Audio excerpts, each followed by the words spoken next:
Fala galera, Titiwasa aqui, bora para mais um recap!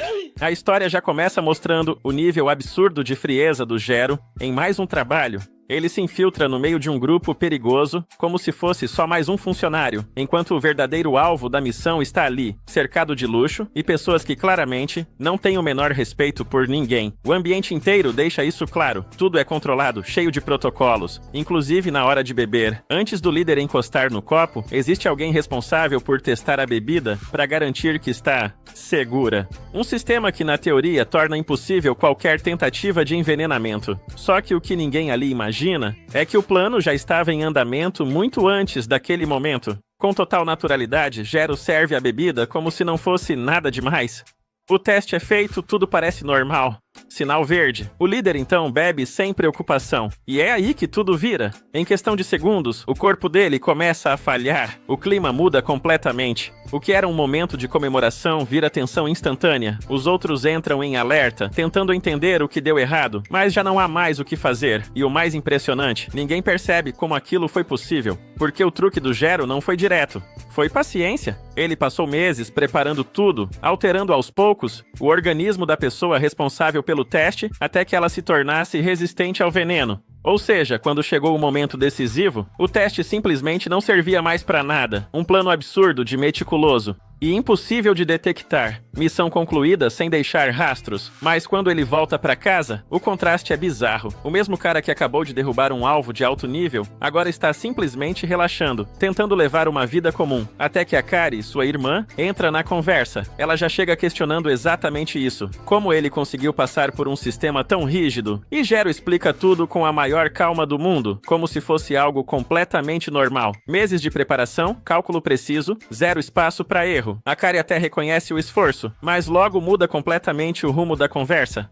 Ela pergunta sobre casamento, e isso acerta o Gero em cheio. Na hora, ele praticamente engasga. Para alguém que lida com situações extremas sem hesitar, esse assunto simplesmente desmonta ele. Porque no fundo, ele sabe, o estilo de vida dele não combina com isso. Ele nunca teve uma vida normal, nunca frequentou ambientes comuns, muito menos teve oportunidades reais de conhecer alguém. Só que existe um problema maior. A família deles carrega uma tradição pesada, e alguém precisa assumir esse papel no futuro. E sem um relacionamento, isso começa a se tornar uma pressão real. A Kari ainda solta, sem filtro, que não é como se alguém estivesse interessado nele, o que só piora a situação. Mesmo tentando ignorar, aquilo fica na cabeça dele. Mais tarde, Gero encontra o Bugmaster, um conhecido de longa data. A conversa começa tranquila, mas rapidamente toma um rumo inesperado. Ele revela que está pensando em se casar. Isso pega o Gero completamente desprevenido. Para alguém daquele mundo, essa ideia parecia impossível, mas ali está alguém que vive a mesma realidade, considerando algo totalmente diferente. E o mais importante, ele não parece infeliz com isso. Pelo contrário, isso faz Gero repensar tudo. Talvez casamento não seja algo tão negativo quanto ele sempre acreditou. Talvez exista um caminho diferente. E mesmo sem perceber, essa dúvida começa a mudar a forma como ele enxerga o próprio futuro. Porque pela primeira vez, Gero começa a considerar algo que nunca fez parte da vida dele. Ter alguém ao seu lado. No dia seguinte, ainda com essa ideia martelando na cabeça, Gero parte para mais um trabalho. Mas dessa vez, algo começa a ser diferente. O alvo agora é Mei, conhecida por se aproximar de pessoas e tirar vantagem delas. Sem perder tempo, Gero executa o padrão dele e aplica sua técnica, certo de que aquilo seria só mais uma missão como qualquer outra. Só que Mei não reage como o esperado. Mesmo em uma situação extrema, ela mantém a calma. E ao invés de entrar em desespero, começa a conversar com ele de um jeito totalmente inesperado. Ela admite seus erros, mas também revela o motivo por trás de tudo. Fazia aquilo para tentar ajudar o irmão mais novo, que precisa de tratamento. Aquilo quebra um pouco a lógica fria da missão. Pela primeira vez, Gero hesita. E quando Mei pede para saber o nome dele, ele responde. Um detalhe simples, mas que já mostra que algo ali mudou. Enquanto isso, do lado de fora, quem contratou o serviço começa a estranhar a demora. Só que antes que a situação avance, outra coisa acontece. A Kari liga. Ela avisa que tomou uma decisão séria. Vai voltar para a casa principal da família e se casar. Tudo para garantir a continuidade da linhagem. Isso acende um alerta imediato no Gero. Sem pensar muito, ele interrompe Mei e faz uma proposta completamente fora do padrão dele. Ele pede ela em casamento. A justificativa é direta. Ele precisa se casar por causa da família. E como ela demonstrou algum interesse, ele sugere que os dois resolvam isso juntos, inclusive oferecendo ajuda com o problema do irmão dela. Por um momento, parece que aquilo pode funcionar, mas May recusa. E não só recusa, ela desmonta completamente a ideia dele. Ela deixa claro que casamento não é algo que se resolve por necessidade ou conveniência. Que para dar certo, precisa ser algo genuíno.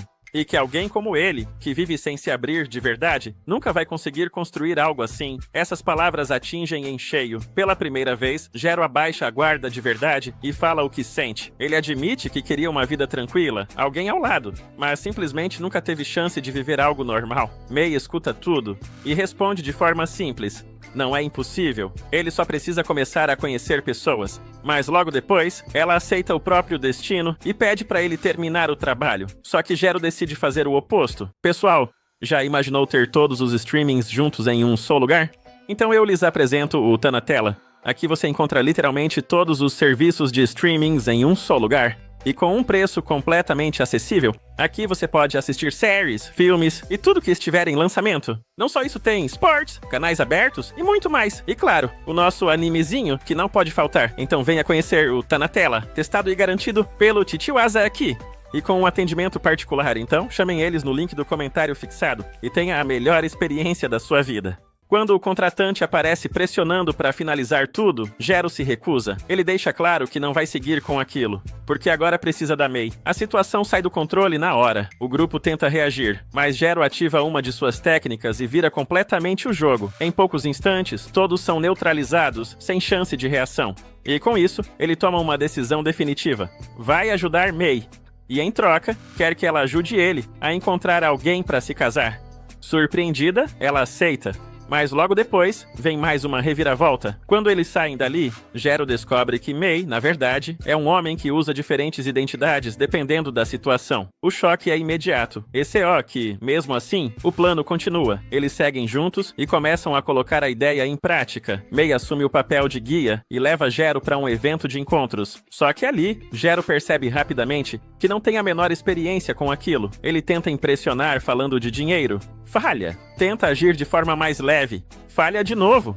Nada funciona. No fim do dia, a frustração bate forte, mas May não desiste. Ele mostra outras alternativas e até consegue um encontro para Jero. Só que até nisso dá errado. Na hora de comer, Jero trava completamente por causa dos hábitos rígidos que aprendeu durante a vida inteira. E quando finalmente tenta agir, a oportunidade já foi embora. Mesmo assim, algo mudou. Pela primeira vez, ele tentou. E isso já é um começo. Só que quando tudo parecia estar terminando, a situação vira de novo. May é levado à força por um grupo ligado ao contratante anterior. Jero vê tudo e não pensa duas vezes. Ele corre atrás, intercepta o veículo de forma absurda e consegue resgatar May no último segundo, impedindo que a situação piore. Depois disso, já mais calmo, ele agradece. Mesmo com todos os fracassos do dia, Jero reconhece que conseguiu algo importante. Ele tentou se aproximar de pessoas. E mais do que isso, ele fez um amigo. Enquanto os dois seguem juntos, May percebe algo que nem o próprio Jero entende ainda. Apesar de toda a dificuldade, existe um lado nele que naturalmente chama a atenção.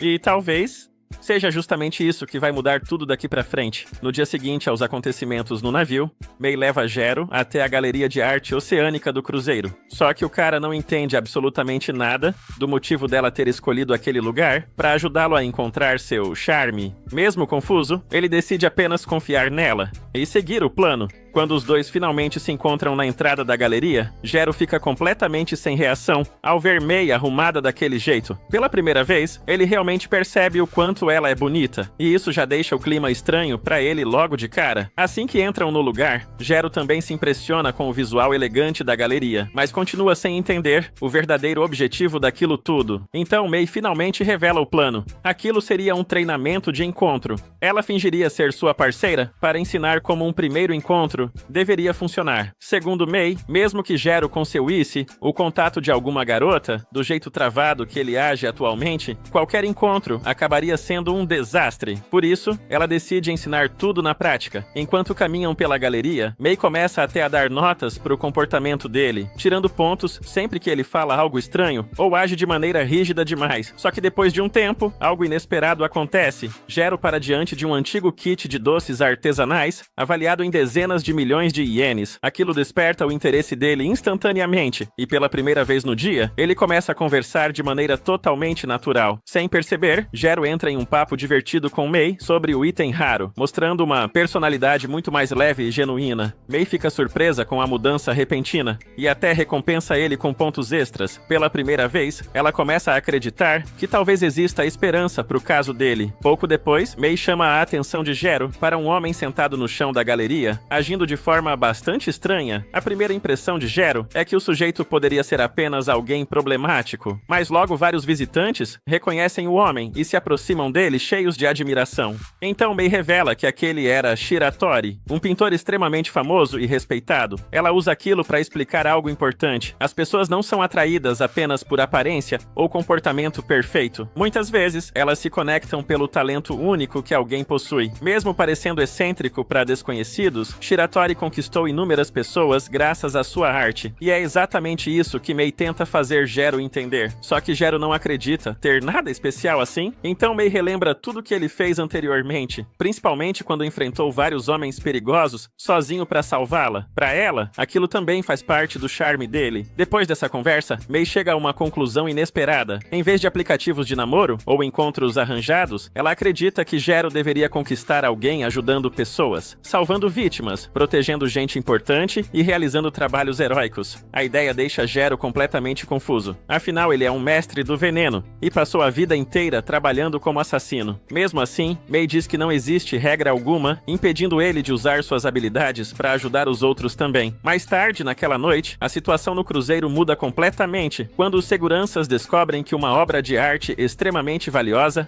desapareceu. Rapidamente, todos suspeitam de Kyoko Himekawa. Os responsáveis pelo navio começam a procurar possíveis rotas de fuga ao redor do cruzeiro, mas não encontram nada. O que eles não sabem é que Himekawa já escapou pelo mar usando seu tubarão Joshua. Depois de chegar perto da costa e acreditar que finalmente estava segura, tudo muda de repente quando um enorme redemoinho surge no oceano e arrasta seus companheiros, e logo depois, uma figura vestida de branco aparece diante dela. Enquanto isso, Gero e Mei continuam no buffet do navio, mas agora o mestre do veneno começa a pensar seriamente na ideia de usar suas habilidades para ajudar pessoas. Curioso, ele pergunta onde poderia encontrar trabalhos desse tipo. Então Mei mostra para ele um site chamado Darknev, uma plataforma cheia de serviços perigosos, desde capturar criminosos até impedir atividades ilegais no submundo. Gero revela que nunca tinha usado aquilo porque sempre recebia missões através de intermediários. Enquanto analisa os anúncios, um trabalho específico chama sua atenção. Uma missão de resgate envolvendo Kyoko Himekawa. Segundo o relatório, ela havia sido capturada por criminosos que exigiam a devolução de obras confiscadas em troca da liberdade dela. Apesar de ser conhecida publicamente como uma ladra famosa, a verdade é bem diferente. Himekawa roubava obras tomadas injustamente por colecionadores ricos e devolvia tudo aos verdadeiros donos. Inclusive, uma das pinturas envolvidas pertencia a uma garota que havia perdido a mãe, e Himekawa prometeu recuperar aquilo, custasse o que custasse. O mais curioso é que o próprio fã-clube dela foi quem abriu o pedido de resgate. Mei até comenta que praticamente ninguém aceitaria uma missão tão perigosa pagando tão pouco. Então aquilo acabava sendo a chance perfeita para Gero agir como um verdadeiro herói. Quando ele se apresenta como um mestre do veneno, os contratantes ficam completamente chocados, só por estarem diante de um mestre de verdade. Ao mesmo tempo, Himekawa continua presa diante do líder dos criminosos. O homem tenta convencer ela a mudar de lado, dizendo que nunca viu alguém tão bonita quanto ela. Mas Himekawa rejeita a proposta imediatamente e reafirma que só rouba por aquilo em que acredita. Irritado, o criminoso manda Ushio lidar com ela. A mulher segura Himekawa com violência e joga água nela sem hesitar. Pouco depois, Gero e Mei finalmente iniciam a missão de resgate. Enquanto avançam pelo local, os dois acabam encontrando guardas armados no caminho. Só que antes que qualquer um pudesse reagir, Gero derruba os dois instantaneamente com um único golpe. Aquela demonstração absurda de força faz Mei pensar que talvez fosse melhor apenas deixar tudo nas mãos dele. Porém, Gero segura a mão dela e diz que precisa dela ao seu lado. Aquilo dá a confiança necessária para Mei continuar acompanhando ele. Enquanto isso, Ushio recebe ordens para eliminar os invasores. Mesmo cercado de inimigos, Gero continua avançando tranquilamente enquanto pratica falas que pretende usar quando encontrar Himekawa. E o mais absurdo é que ele derrota vários guardas durante o caminho, sem nem parar de ensaiar suas frases. Depois de atravessarem o elevador até a área inferior, a situação piora ainda mais. O líder criminoso aponta uma arma para uma pintura importante e ameaça destruí-la caso Himekawa não obedeça. Como aquela obra era justamente a prometida para a pequena garota,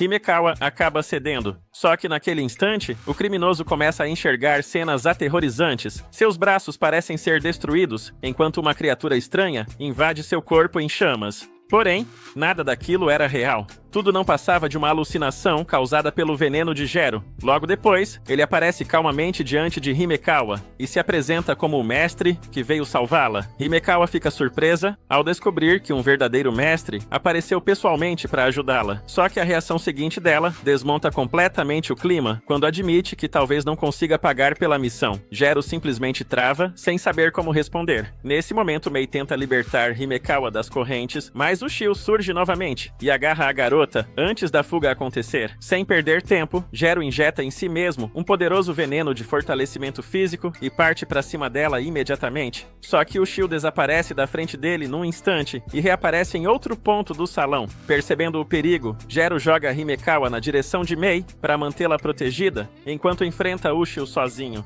A mestre da água então cria enormes punhos líquidos capazes de destruir o chão inteiro durante o combate, fazendo os dois despencarem para um andar inferior enquanto continuam lutando. Só que, de forma inesperada, Ushio interrompe a batalha para se apresentar educadamente e até entregar um cartão de visitas para Gero. Ela explica que também é uma mestre e propõe resolver tudo pacificamente. Segundo Ushio, se dois mestres lutarem seriamente, o estrago seria gigantesco. Então ela oferece 10 vezes mais dinheiro para Gero abandonar Himekawa e ir embora. Mas Gero recusa sem hesitar. Durante a tensão, Mei quase toca na seringa usada por Gero, até ele gritar desesperadamente para ela não encostar naquilo. Ushio então percebe imediatamente que o conteúdo não era um simples remédio, mas um veneno extremamente perigoso. Ela explica que os mestres possuem linhagens especiais conectadas às próprias habilidades. No caso dos mestres do veneno, o corpo deles se fortalece ao suportar toxinas letais. Só que Gero revela que aquilo também funciona como uma maldição. Depois de usar esse poder, o corpo dele começa a entrar em colapso caso não finalize o alvo rapidamente. A luta então recomeça de verdade. No início, Ushio domina completamente o confronto, usando seus ataques de água. Porém, Gero consegue virar a situação ao aplicar um veneno térmico na luva dela,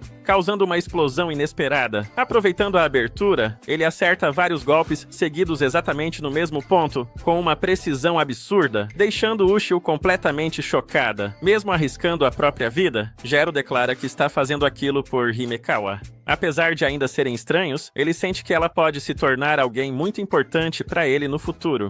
E por essa possibilidade, ele está disposto a apostar tudo.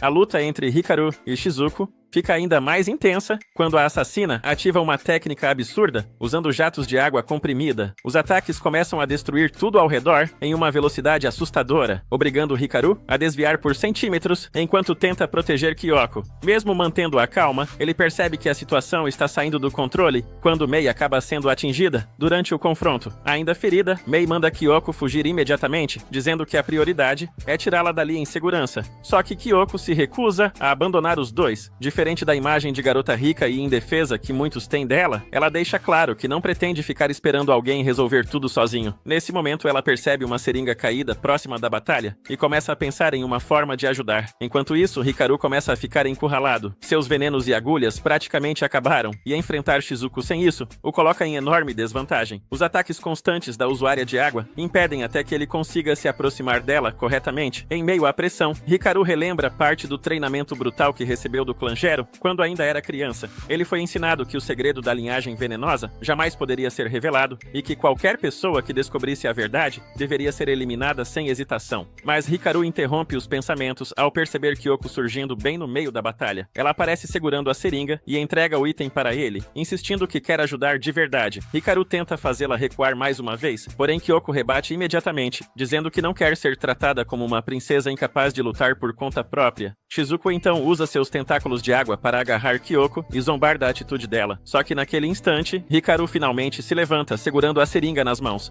Quando Shizuko percebe o que aquilo significa, manda ele largar imediatamente. Hikaru solta a seringa no chão e então dispara em velocidade absurda na direção dela. Ao olhar rapidamente para o objeto caído, Shizuko percebe tarde demais que a seringa estava vazia. Hikaru já havia aplicado o veneno em si mesmo antes de avançar. Em um único movimento, ele atravessa a defesa da usuária de água e atinge o pescoço dela com uma agulha venenosa. O efeito é instantâneo, fazendo Shizuko perder o controle da técnica e cair derrotada. Logo depois, Hikaru segura Kyoko nos braços para protegê-la. Porém, no mesmo instante, ele percebe que acabou tocando justamente na zona proibida dela sem querer. O rapaz entra em pânico imediatamente e olha desesperado para Mei, completamente sem saber como reagir. Pouco tempo depois, Shizuko desperta novamente e encontra Hikaru, observando seu estado. Em vez de finalizar a luta, ele explica que já conhecia as técnicas da usuária de água, porque havia estudado sobre aquilo nos registros do clã Gero. Confusa, Shizuko pergunta por que ele decidiu poupá-la, mesmo tendo vencido claramente. Hikaru responde que seu objetivo nunca foi eliminar ninguém, ele só veio resgatar Kyoko e impedir que continuassem interferindo. Até mesmo o outro criminoso, envolvido no caso, acaba sendo liberado com apenas um aviso.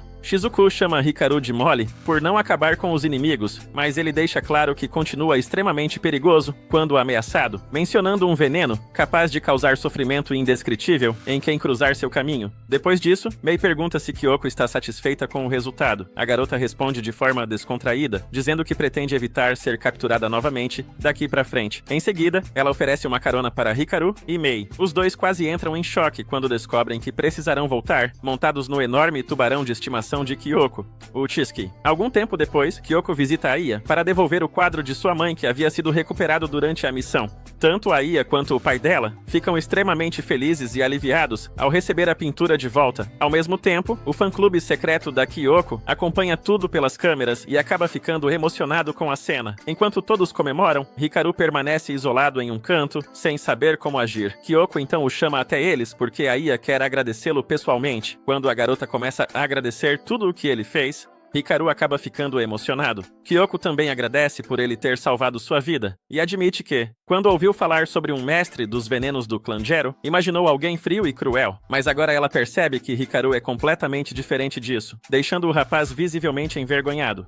Logo depois, Mei também resolve agradecê-lo por ter pago o tratamento médico de seu irmão. Ela mostra fotos recentes da recuperação dele e explica o quanto aquilo mudou a vida da família. Mei então fala algo que atinge Hikaru profundamente. Mesmo sem perceber, ele já ajudou muitas pessoas ao seu redor.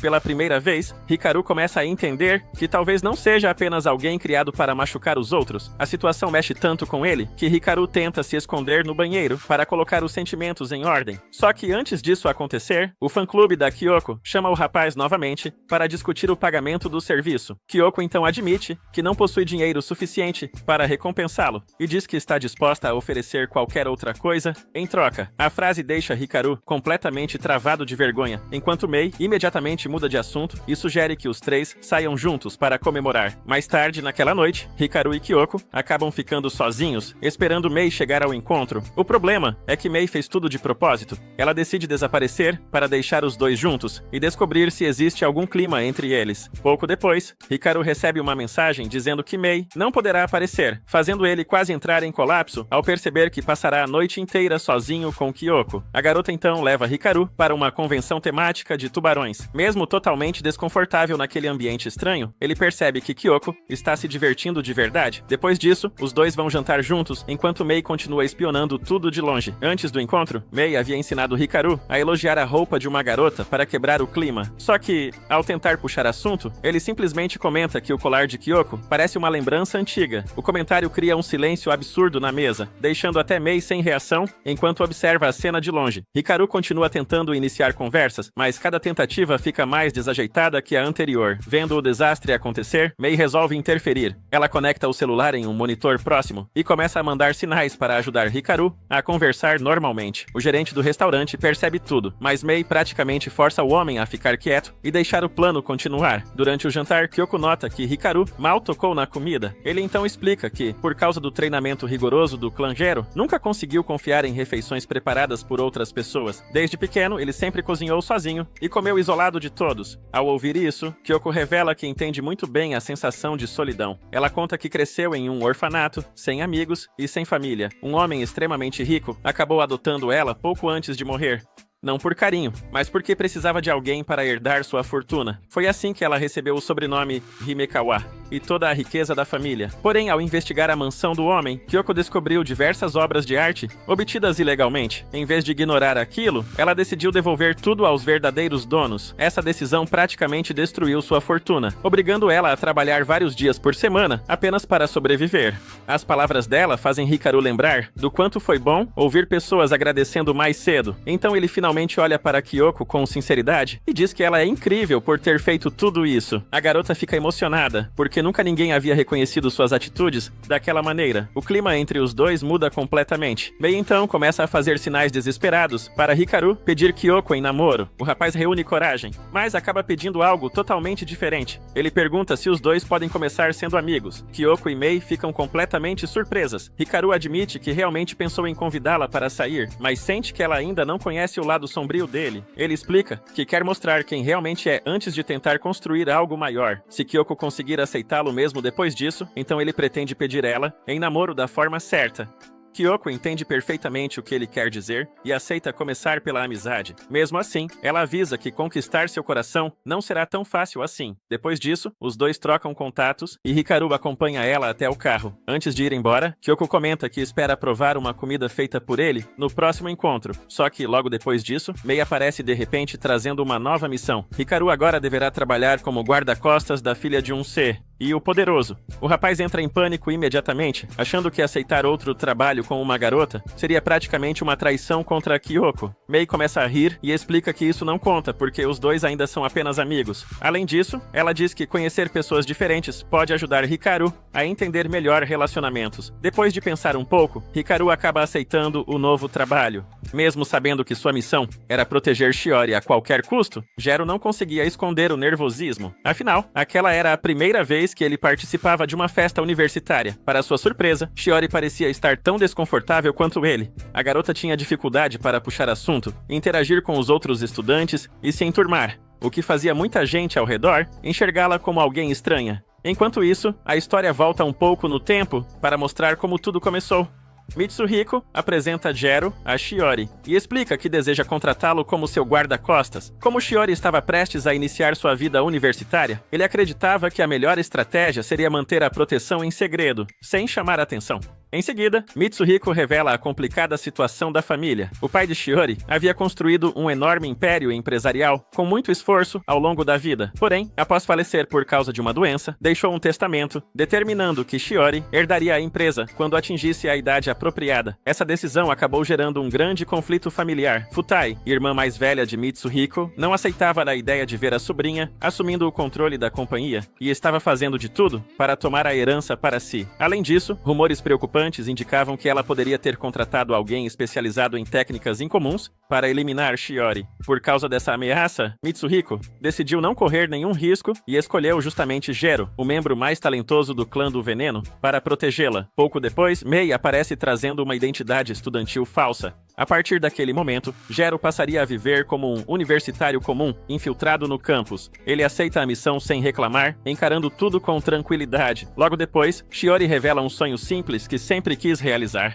participar de uma confraternização universitária, como qualquer outra estudante. Gero rejeita a ideia imediatamente, alegando que seria perigoso demais, mas bastou Shiori fazer uma expressão inocente para que toda a resistência dele desaparecesse em segundos. Chega então o momento das apresentações na festa. Quando Shiori se levanta para falar, seu nervosismo fica evidente. Sua apresentação acaba sendo rígida e desconfortável, deixando os outros estudantes ainda mais intrigados. Em seguida, chega a vez de Gero. Convencido de que pode impressionar todo mundo, ele faz uma entrada extremamente confiante e resolve mostrar suas habilidades de uma forma bastante peculiar. Depois de beber vários copos de cerveja de uma só vez, ele realiza um truque usando um material absorvente especial, criando algo parecido com uma cobra feita de líquido. Na cabeça dele, aquilo seria o grande destaque da noite.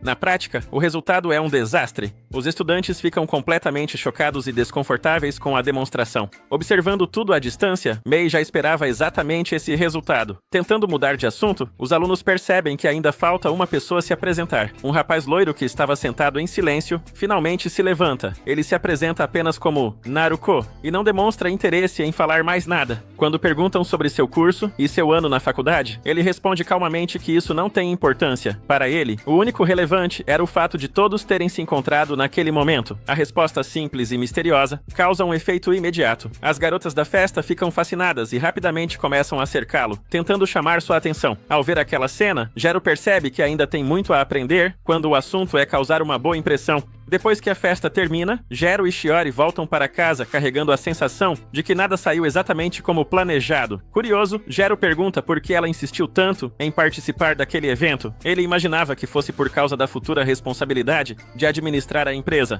mas a resposta de Shiori era bem diferente. Ela explica que, pouco antes de falecer, seu pai lhe deu um conselho que jamais esqueceu: parar de viver com tanto medo e aproveitar mais a vida. Desde então, ela sabe que precisa dar o primeiro passo para se aproximar das pessoas, mas a insegurança ainda a impede de agir como gostaria. Além disso, Shiori revela que nunca teve a chance de perguntar por que foi escolhida para herdar a empresa. Por isso, deseja se tornar mais forte e confiante. Jero então a lembra da realidade da situação. Existe alguém tentando eliminá-la, e esse perigo continua presente.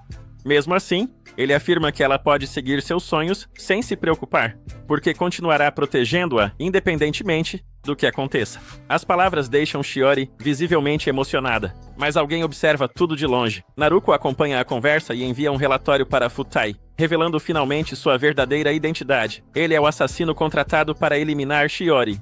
No dia seguinte, Futai aparece para pressioná-lo, irritada com a demora para concluir a missão. Naruko demonstra pouco interesse nas reclamações dela e utiliza sua habilidade para acalmar seus pensamentos, encerrando a discussão antes de afirmar que resolverá tudo pessoalmente. Mais tarde, durante uma aula na universidade, Mei estranha o fato de Jero prestar tanta atenção no conteúdo, mesmo não sendo um estudante de verdade. Para ele, porém, toda aquela experiência era algo novo e surpreendentemente divertido. Enquanto isso, do lado de fora do prédio, Naruko se concentra profundamente e ativa uma técnica baseada em ondas sonoras. Instantes depois, uma pressão anormal toma conta da sala de aula. Os alunos são forçados a abaixar a cabeça sobre as carteiras, enquanto parte do teto começa a ceder exatamente acima de Shiori. Sem perder tempo, Jero injeta em si mesmo um veneno de fortalecimento. Com suas capacidades físicas ampliadas, ele dispara pela sala e consegue salvar Shiori no último instante, antes que os destroços a atinjam. Observando tudo à distância, Naruko fica impressionado. Mesmo em condições extremamente desfavoráveis, Jero conseguiu reagir de forma perfeita. Ao lembrar do que viu, ele conclui que apenas um mestre do veneno seria capaz de utilizar uma técnica daquelas com tamanha precisão. Ao mesmo tempo, Jero analisa cuidadosamente o ocorrido e chega à conclusão oposta. O responsável pelo ataque só pode ser um mestre das técnicas sonoras. Após se reunirem novamente, Jero informa a Shiori que aquilo claramente foi uma tentativa contra sua vida. A revelação preocupa Mei, que imediatamente começa a questionar se a viagem de acampamento programada para os estudantes deveria ser cancelada. Para a surpresa de todos, Mitsuhiko autoriza a viagem. Como Shiori aguardava esse evento há muito tempo, ele não queria tirar essa oportunidade dela. O que ninguém percebe é que sua decisão está sendo influenciada pela técnica de Naruko. Pouco depois, os estudantes embarcam no ônibus rumo ao acampamento. Durante o trajeto, Jero reflete sobre tudo o que aconteceu e percebe que continuar apenas reagindo aos ataques não será suficiente. Se quiser resolver o problema de verdade, precisará encontrar o assassino antes que ele faça seu próximo movimento. Ao chegarem ao local, Jero rapidamente chama a atenção, mostrando suas habilidades culinárias. Sua comida faz sucesso entre os estudantes, enquanto Shiori continua encontrando dificuldades para interagir com os colegas. Determinada a mudar isso, ela decide realizar uma apresentação usando truques de mágica. A pequena performance diverte o grupo inteiro e finalmente permite que ela receba a atenção de forma positiva. No fim do dia, Jero elogia seu esforço e Shiori responde timidamente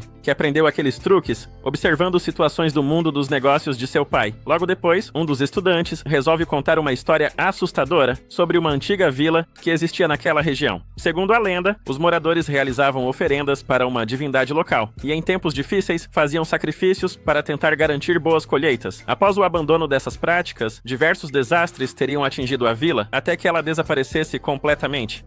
A história deixa todos tensos por alguns instantes. Então o estudante revela que inventou tudo na hora. O grupo relaxa imediatamente e a diversão continua. Pouco depois, algumas garotas começam a se perguntar onde Naruko foi parar, já que ninguém o vê há bastante tempo. A resposta está na floresta.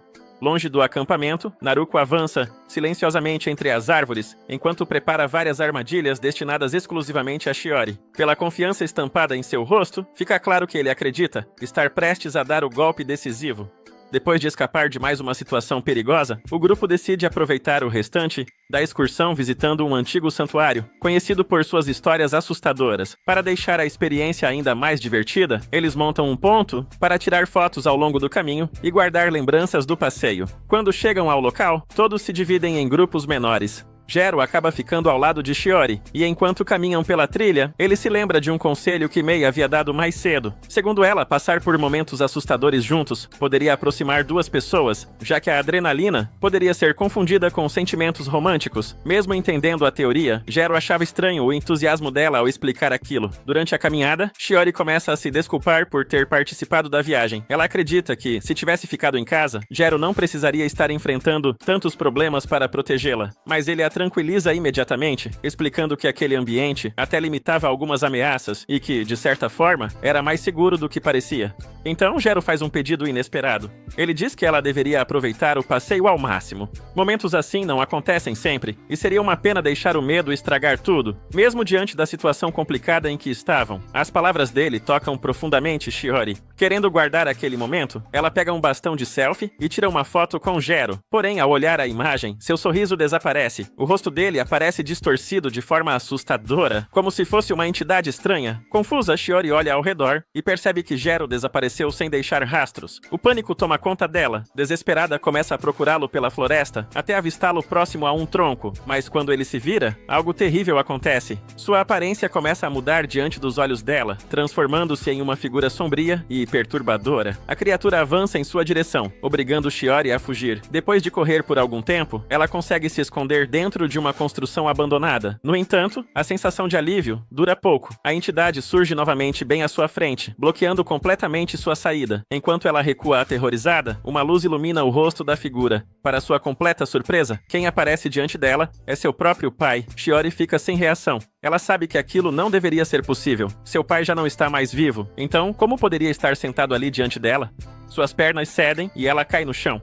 O homem então se acomoda calmamente à sua frente, como se tudo fosse perfeitamente normal, chegando até a lhe oferecer uma bebida. Ainda confusa, Shiori pergunta como aquilo pode estar acontecendo. Em resposta, ele afirma que ela está presa entre dois estados de existência, servindo como uma oferenda para Chladni. Aproveitando a oportunidade, Shiori decide fazer uma pergunta que guardava há muito tempo. Ela quer saber por que foi escolhida para assumir o futuro da empresa da família. Mas antes que receba uma resposta verdadeira, algo estranho acontece. O rosto de seu pai começa a se deformar, revelando uma segunda face escondida em seu interior. Essa nova voz fala de maneira fria e cruel, afirmando que se arrepende profundamente de tê-la escolhido como sucessora. As palavras atingem Shiori em cheio. Antes mesmo que consiga reagir, símbolos avermelhados surgem sobre seus olhos, mostrando que sua mente está sendo influenciada. A falsa figura continua atacando suas inseguranças, dizendo que ela sempre será um fracasso e jamais corresponderá às expectativas da família. Aos poucos, Shiori começa a acreditar naquelas palavras, e é nesse momento que fica claro que aquilo nunca foi seu pai de verdade. Tudo não passava de uma armadilha criada por Naruko para explorar seus medos mais profundos. Conforme a influência aumenta, Shiori afunda cada vez mais no desespero, sem perceber que está sendo manipulada. Quando parece que sua mente está prestes a ser dominada completamente, Shiori se lembra de um momento especial do passado, quando conseguiu alegrar as pessoas ao seu redor. Essa lembrança desperta uma forte emoção dentro dela. Determinada, ela declara que quer continuar fazendo os outros sorrirem. Movida por esse sentimento, corre em direção a uma porta próxima e acaba saltando para fora da construção. Só depois percebe o tamanho do perigo. Ela começa a cair de uma grande altura e, enquanto despenca, pensa em todas as pessoas que a ajudaram e protegeram até aquele momento. Sem querer decepcioná-las, tenta desesperadamente encontrar uma forma de sobreviver. Shiori pega seu guarda-chuva e consegue reduzir um pouco a velocidade da queda, mas a esperança dura pouco. O objeto acaba se quebrando, deixando-a novamente sem proteção. No último instante, porém, Jero surge para salvá-la.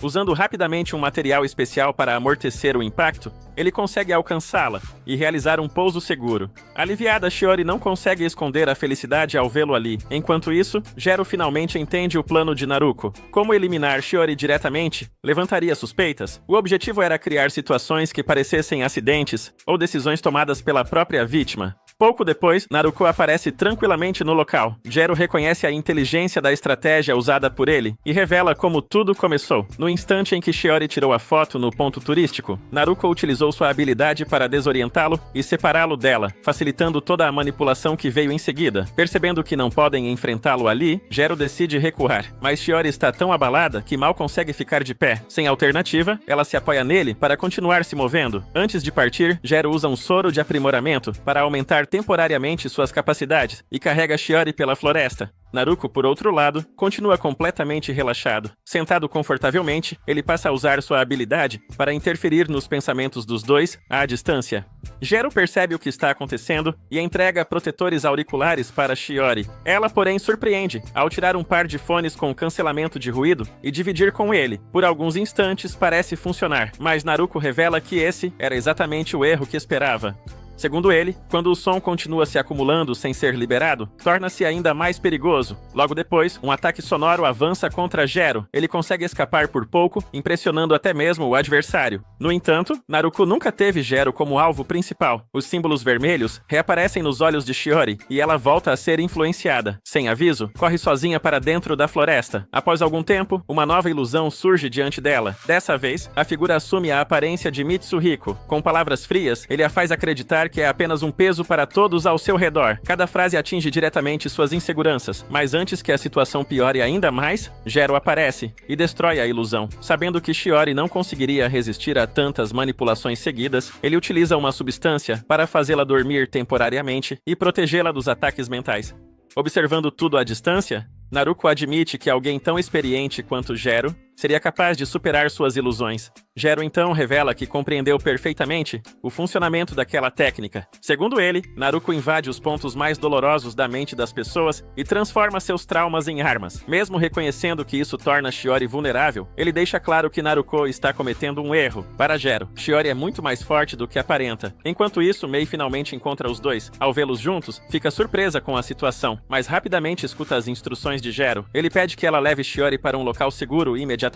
Depois de analisar tudo o que aconteceu, Jero conclui que Naruko certamente mudará sua estratégia após tantas tentativas fracassadas. Por isso, decide enfrentá-lo sozinho. Do outro lado, Naruko chega exatamente à mesma conclusão. Convencido de que precisa eliminar Jero primeiro, ele passa a observar atentamente seus movimentos. Jero então dispara pela floresta, tentando neutralizar os fios escondidos do inimigo, usando seu veneno líquido. Porém, para sua surpresa, a técnica não funciona. Naruko explica que seus fios vibram em velocidade extrema, impedindo que qualquer líquido os afete adequadamente. Logo em seguida, ele resolve acabar com a luta de uma vez e invoca um gigantesco golem espiritual. A criatura avança imediatamente, mas Jero consegue evitar seus ataques. Pouco depois, algo inesperado acontece. Naruko percebe que perdeu o controle do golem. Ao chegar mais perto, descobre o motivo. Vinhas e galhos enormes prenderam completamente a criatura. Jero então revela seu plano. Utilizando um remédio vegetal especial, ele acelerou drasticamente o crescimento das plantas ao redor. Como consequência, a vegetação passou a interferir nos movimentos e no controle preciso que Naruko precisava exercer sobre sua técnica. Mesmo diante desse contratempo, Naruko permanece calmo. Ele afirma que o medo sempre existe dentro das pessoas, apenas esperando uma oportunidade para crescer. Naquele momento, os estudantes da excursão avistam o enorme golem ao longe e entram em pânico. Era exatamente o que Naruko queria. Usando esse medo coletivo, ele influencia a mente dos alunos e faz todos acreditarem na maldição de Chladni. Convencidos de que precisam acalmar a suposta maldição, ele Eles decidem que a pessoa mais jovem presente deve ser usada como oferenda. Após verificarem suas datas de nascimento, chegam rapidamente à conclusão de que Shiori é a mais nova do grupo. Assim que percebem isso, Shiori e Mei fogem imediatamente, enquanto os outros estudantes começam a persegui-las sob a influência de Naruko. Enquanto isso, escondido entre as árvores, Naruko fabrica um violino, usando seus fios especiais. Ao ver aquilo, Jero entende imediatamente o que está por vir. Naruko revela que estava apenas ganhando tempo. Sem pensar duas vezes, ele arremessa seu violino na direção de Jero e dispara a floresta adentro. Mesmo fugindo, ele está convencido de que ainda existe uma forma de virar aquela batalha a seu favor. Jero corre logo atrás, enquanto Naruko desliza pelas cordas sonoras criadas por sua habilidade. Durante a perseguição, Naruko afirma que, mesmo que Shiori consiga escapar e assumir o controle da empresa da família, sua vida não ficará mais fácil. Segundo ele, parentes interesseiros irão rejeitá-la, e inúmeras pessoas tentarão tirar proveito dela. Ainda assim, ele reconhece que Shiori possui um grande potencial escondido, mas acredita que ela só conseguirá alcançá-lo através de esforço constante. Essa visão faz Naruko recordar sua infância no dojo. Mesmo vendo o irmão treinar sem parar e se dedicar muito mais do que ele, Naruko sempre acabava levando vantagem graças ao talento natural que possuía desde pequeno. Por causa dessas experiências, ele passou a acreditar que apenas os fortes conseguem sobreviver. Jero rebate imediatamente. Para ele, a verdadeira força não nasce apenas do talento, mas também da coragem de enfrentar os próprios medos. Ele lembra que Shiori começou como alguém extremamente insegura, mas já está dando passos importantes para mudar quem ela era. Na visão de Jero, essa transformação é justamente o primeiro passo para que ela se torne realmente forte. Mas Naruko nem presta atenção na resposta. Naquele instante, ele finalmente encontra o que procurava. Diante dele existe uma depressão no solo, preenchida por uma grande concentração de partículas liberadas pelas árvores, substâncias conhecidas por acelerar a recuperação física. Para alguém que depende tanto do próprio estado corporal para utilizar técnicas sonoras complexas, aquele lugar parece perfeito. Sem hesitar, Naruko salta para dentro do local e começa a absorver aquelas partículas, respirando profundamente, enquanto ativa uma versão aprimorada de sua técnica hereditária. Tudo indica que ele está prestes a recuperar suas condições ideais para continuar a luta. Só que algo parece errado. Poucos segundos depois, Naruko percebe que não está absorvendo energia restauradora alguma. O que entrou em seu corpo foi, na verdade, um gás tóxico cuidadosamente preparado para enganá-lo. Jero havia previsto exatamente o que ele procuraria e transformou toda a situação em uma armadilha. Mesmo percebendo o perigo, Naruko tenta reagir. Ele força o próprio corpo ao limite e consegue expelir grande parte do gás antes que os efeitos se agravem. Porém, a reação chega tarde demais. Aproveitando a abertura, Jero surge diante dele em alta velocidade. Usando um material especial em sua mão para neutralizar as técnicas sonoras do adversário, ele avança e acerta um poderoso golpe no abdômen de Naruko. O impacto encerra a batalha. Caído no chão e perdendo as forças, Naruko entende que foi derrotado. Ainda assim, um sorriso aparece em seu rosto. Em sua mente, ele continua acreditando que ninguém será capaz de salvar Shiori do destino que a aguarda. Enquanto isso, longe dali, as pessoas que estavam sob a influência da histeria coletiva continuam procurando desesperadamente por Shiori. Depois de vasculharem a floresta sem sucesso, elas chegam à conclusão de que não conseguirão encontrá-la. Sem alternativas, decidem escolher outra pessoa para ocupar seu lugar. Ao mesmo tempo, Shiori e Mei permanecem escondidas entre as árvores. Mei acredita que aquela é a oportunidade perfeita para fugir de vez, mas Shiori discorda. Ela sabe que escapar sozinha apenas colocaria outra pessoa inocente em perigo.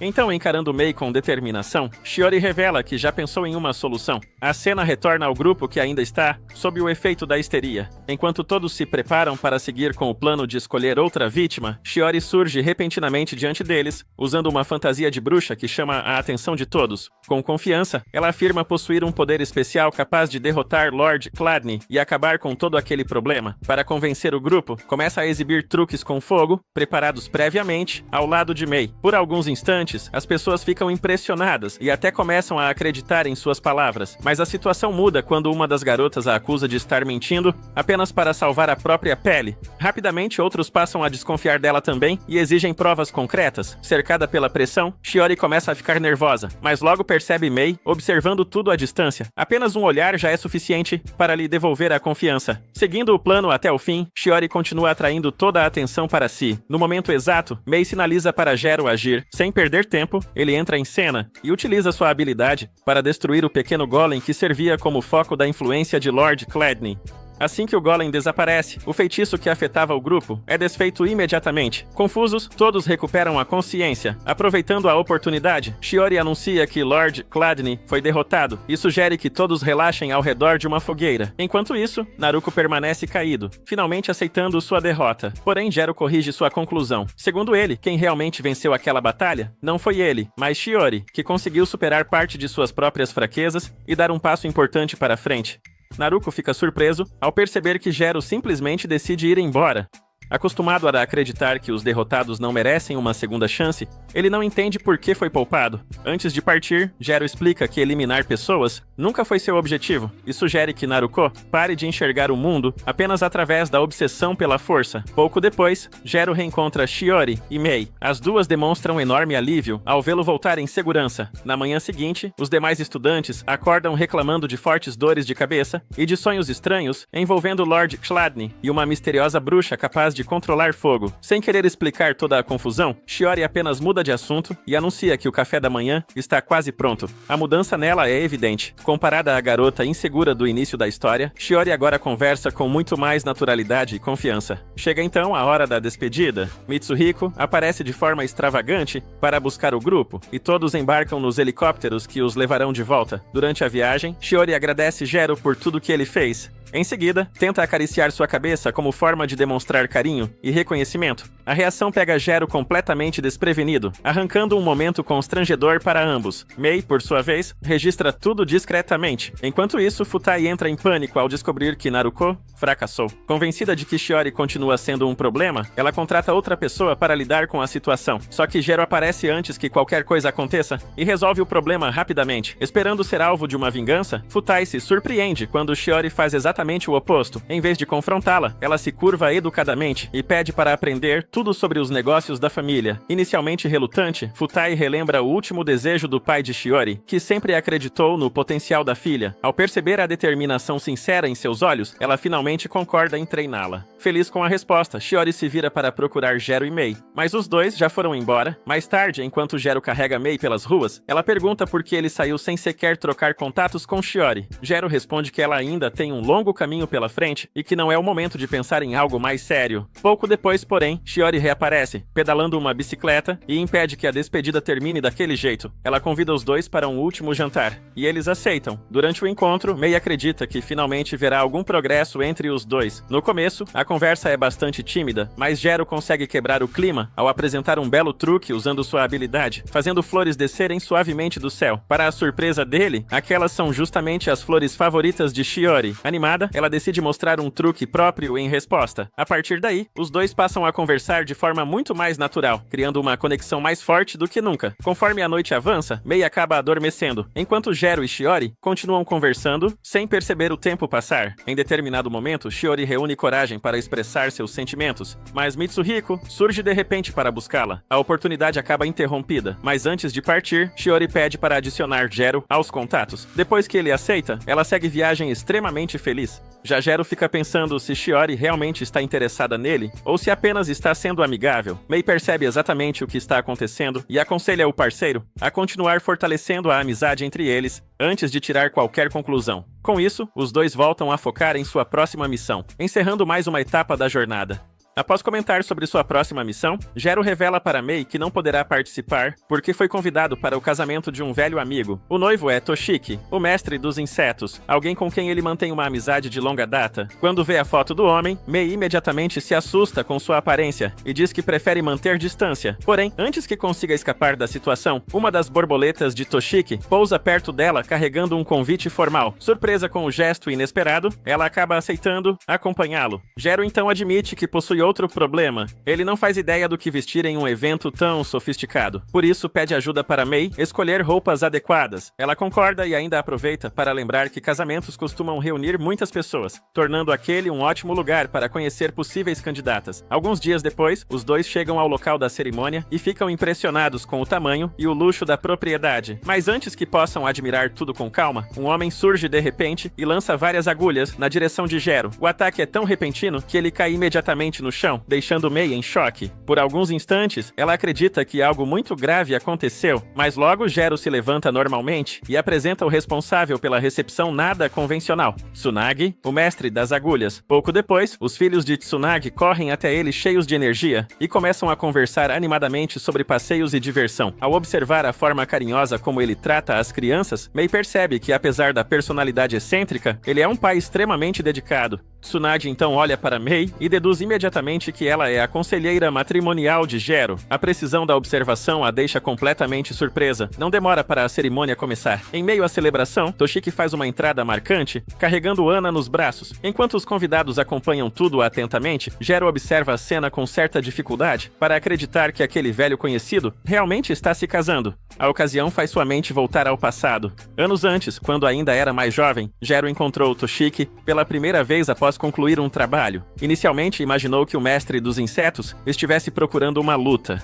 Porém, para sua surpresa, Toshiki apenas queria sentar e conversar. Sabendo que Gero ainda era menor de idade naquela época, ele sequer cogitou oferecer bebida alcoólica. Em vez disso, apareceu com um simples suco de maçã para compartilharem enquanto conversavam. A lembrança é interrompida quando Mei chama sua atenção para a continuação da cerimônia. Nesse momento, os convidados passam a ouvir a história de como Toshiki e Ana se conheceram. Segundo o relato, Ana quase sofreu um grave acidente durante uma escalada. Por coincidência, Toshiki estava próximo e conseguiu ajudá-la no momento decisivo. Ao ouvir isso, Gero não demonstra surpresa alguma. Para ele, aquela atitude combina perfeitamente com o tipo de pessoa que Toshiki sempre foi. A cerimônia continua sem problemas, e enquanto observa a felicidade dos noivos, Gero faz uma pergunta sincera para Mei. Ele quer saber se algum dia conseguirá construir algo tão bonito quanto aquele casamento. Sem hesitar, Mei responde que sim. Ela afirma que Gero certamente encontrará alguém especial e que continuará ajudando-o até esse dia chegar. Pouco depois, a cerimônia chega ao fim e todos começam a comemorar. Mas longe dali, pessoas perigosas observam a festa em silêncio, enquanto preparam um ataque contra os recém-casados. Entre todos os presentes, apenas Gero percebe que algo está errado. No instante em que sente o perigo, ele abandona seu lugar e corre para fora carregando uma das aranhas de Toshiki. A atitude repentina deixa Mei completamente confusa, mas Gero já está seguindo diretamente para a origem da ameaça. Enquanto a celebração continua normalmente, os invasores se posicionam para atacar Toshiki e Ana. Porém, sem que percebam, seus integrantes começam a ser neutralizados um após o outro. Quando o líder finalmente nota que algo está errado, já é tarde demais. Gero surge atrás dele, acompanhado por uma enorme aranha enviada por Toshiki. Mesmo encurralado, o homem não demonstra medo. Pelo contrário, ele ativa uma série de explosões direcionadas a Gero, cobrindo toda a área com fumaça e destroços. Convencido de que venceu, ele começa a recordar sua própria história. Seu nome é Yamada. No passado, ele levou uma vida luxuosa, mas acabou acumulando dívidas enormes. Quando chegou a hora de pagar o que devia, não possuía mais nada. Foi então que o misterioso Puppet Master tomou posse de sua vida e o transformou em uma arma humana, através de modificações especiais. Depois disso, Yamada passou a carregar inúmeros explosivos dentro do próprio corpo. Além disso, recebeu um mecanismo capaz de ativar essas cargas em situações extremas. Aquela nova existência lhe deu um propósito distorcido, levando-o a seguir o caminho de um assassino. Tudo mudou quando ele cruzou o caminho de Toshiki. Na ocasião, Toshiki o derrotou completamente. Yamada acreditou que seria seu fim, mas em vez disso, recebeu algo que jamais esperava: compaixão. Toshiki impediu que ele utilizasse seu mecanismo de autodestruição e simplesmente foi embora sem acabar com sua vida. Desde então, Yamada passou a nutrir um profundo ressentimento por ele. De volta ao presente, ele se afasta acreditando que Gero foi derrotado pela explosão. Mas quando a fumaça se dissipa, vê o jovem saindo ileso de uma barreira defensiva criada para suportar o impacto. Chocado, Yamada reinicia o confronto. A batalha se prolonga e os dois trocam golpes intensos. Durante boa parte do combate, Yamada consegue pressionar Gero e chega a sugerir que ele utilize o poder ampliado de sua linhagem para vencer. Porém, Gero recusa. Para ele, não vale a pena recorrer a esse recurso naquela situação. Enquanto isso, de volta ao casamento, Mei acaba assumindo uma responsabilidade inesperada. Como Gero desapareceu repentinamente, ela precisa fazer um discurso em seu lugar. Sem qualquer preparação, improvisa completamente as palavras. Para sua surpresa, o resultado emociona os convidados, e até mesmo Toshiki. Ao mesmo tempo, do lado de fora, Gero começa a dominar o ritmo da luta. Utilizando as teias fornecidas pelas aranhas de Toshiki, ele adapta sua estratégia e consegue capturar Yamada. Com um movimento preciso, o lança para longe e pede que ele simplesmente pare de de lutar, já que não deseja estragar um dia tão importante. Mas nesse instante, Puppet Master entra em contato com Yamada. Ele informa que removeu todas as limitações impostas ao seu corpo. Agora, Yamada possui energia suficiente para destruir toda a área da cerimônia em um único ataque. Recebendo essa ordem, ele muda imediatamente de alvo e parte em direção ao casamento. No entanto, antes de agir, Yamada observa Toshiki ao lado de Ana, sorrindo sinceramente, enquanto celebra com seus amigos e familiares. A visão desperta a lembrança do momento em que foi tratado com bondade, mesmo sendo um inimigo. Aquilo muda tudo. Em vez de atacar os convidados, Yamada segue para longe de todos e libera sua energia no céu distante, protegendo as pessoas presentes na cerimônia. Logo depois, as nuvens começam a se dispersar e um belo pôr do sol toma conta do horizonte. Mais tarde, Toshiki agradece Mei pelo discurso emocionante. Durante a conversa, ele revela algo interessante sobre Gero. Segundo ele, a família Gero faz parte das 5 linhagens mais influentes entre os mestres, ocupando uma posição muito acima de várias famílias secundárias. Toshiki explica que cresceu ouvindo histórias negativas sobre essas grandes linhagens e imaginava que Gero seria arrogante ou intimidador. Porém, quando finalmente o conheceu, encontrou alguém completamente diferente. Essa diferença é justamente o motivo pelo qual passou a admirá-lo tanto. Pouco depois, Tsunade se junta à conversa. Tanto ele quanto Toshiki pedem que Mei continue ajudando Gero em sua busca por uma esposa. Ela aceita a missão com bom humor. Não demora para Gero retornar. Ao chegar, fica surpreso ao perceber que Mei já se tornou amiga de praticamente todos os seus conhecidos. Com a festa chegando ao fim, os convidados se reúnem para se despedir dos recém-casados. Então, diante de todos, Toshiki abre suas enormes asas de borboleta e parte pelos céus ao lado de Ana, encerrando a celebração de forma inesquecível. Mais longe dali, uma nova ameaça já está surgindo. Um assassino de cabelo bicolor conclui mais um trabalho e recebe informações sobre seu próximo alvo. Quando a identidade do alvo aparece, a revelação deixa claro que os problemas de Gero estão longe de terminar. O próximo nome da lista é o dele. Depois dos acontecimentos do casamento de Toshiki, Mei decide que está na hora de ajudar Gero a melhorar suas habilidades para encontros. Para isso, ela o leva até um fliperama e explica que dominar máquinas de pegar prêmios pode causar uma boa impressão durante um passeio. O problema é que Gero se mostra um desastre completo nessa tarefa. Mesmo gastando uma quantia considerável de dinheiro, ele não consegue conquistar um único prêmio. Porém, quando encontra um jogo de acertar alvos, a situação muda completamente. Graças aos seus reflexos extraordinários, ele atinge todos os alvos com precisão perfeita e ainda estabelece uma nova pontuação recorde. Mei reconhece que o resultado é impressionante, mas também alerta que um desempenho tão assustador pode acabar causando o efeito contrário e intimidar qualquer garota. Após se divertirem no fliperama, os dois tiram algumas fotos para registrar o momento. Durante a conversa, Mei menciona um assunto preocupante. Um misterioso indivíduo, conhecido como Hitman Hunter, vem derrotando diversos assassinos famosos. Segundo os rumores, até profissionais extremamente experientes já caíram diante dele. Por isso, ela aconselha Gero a permanecer atento.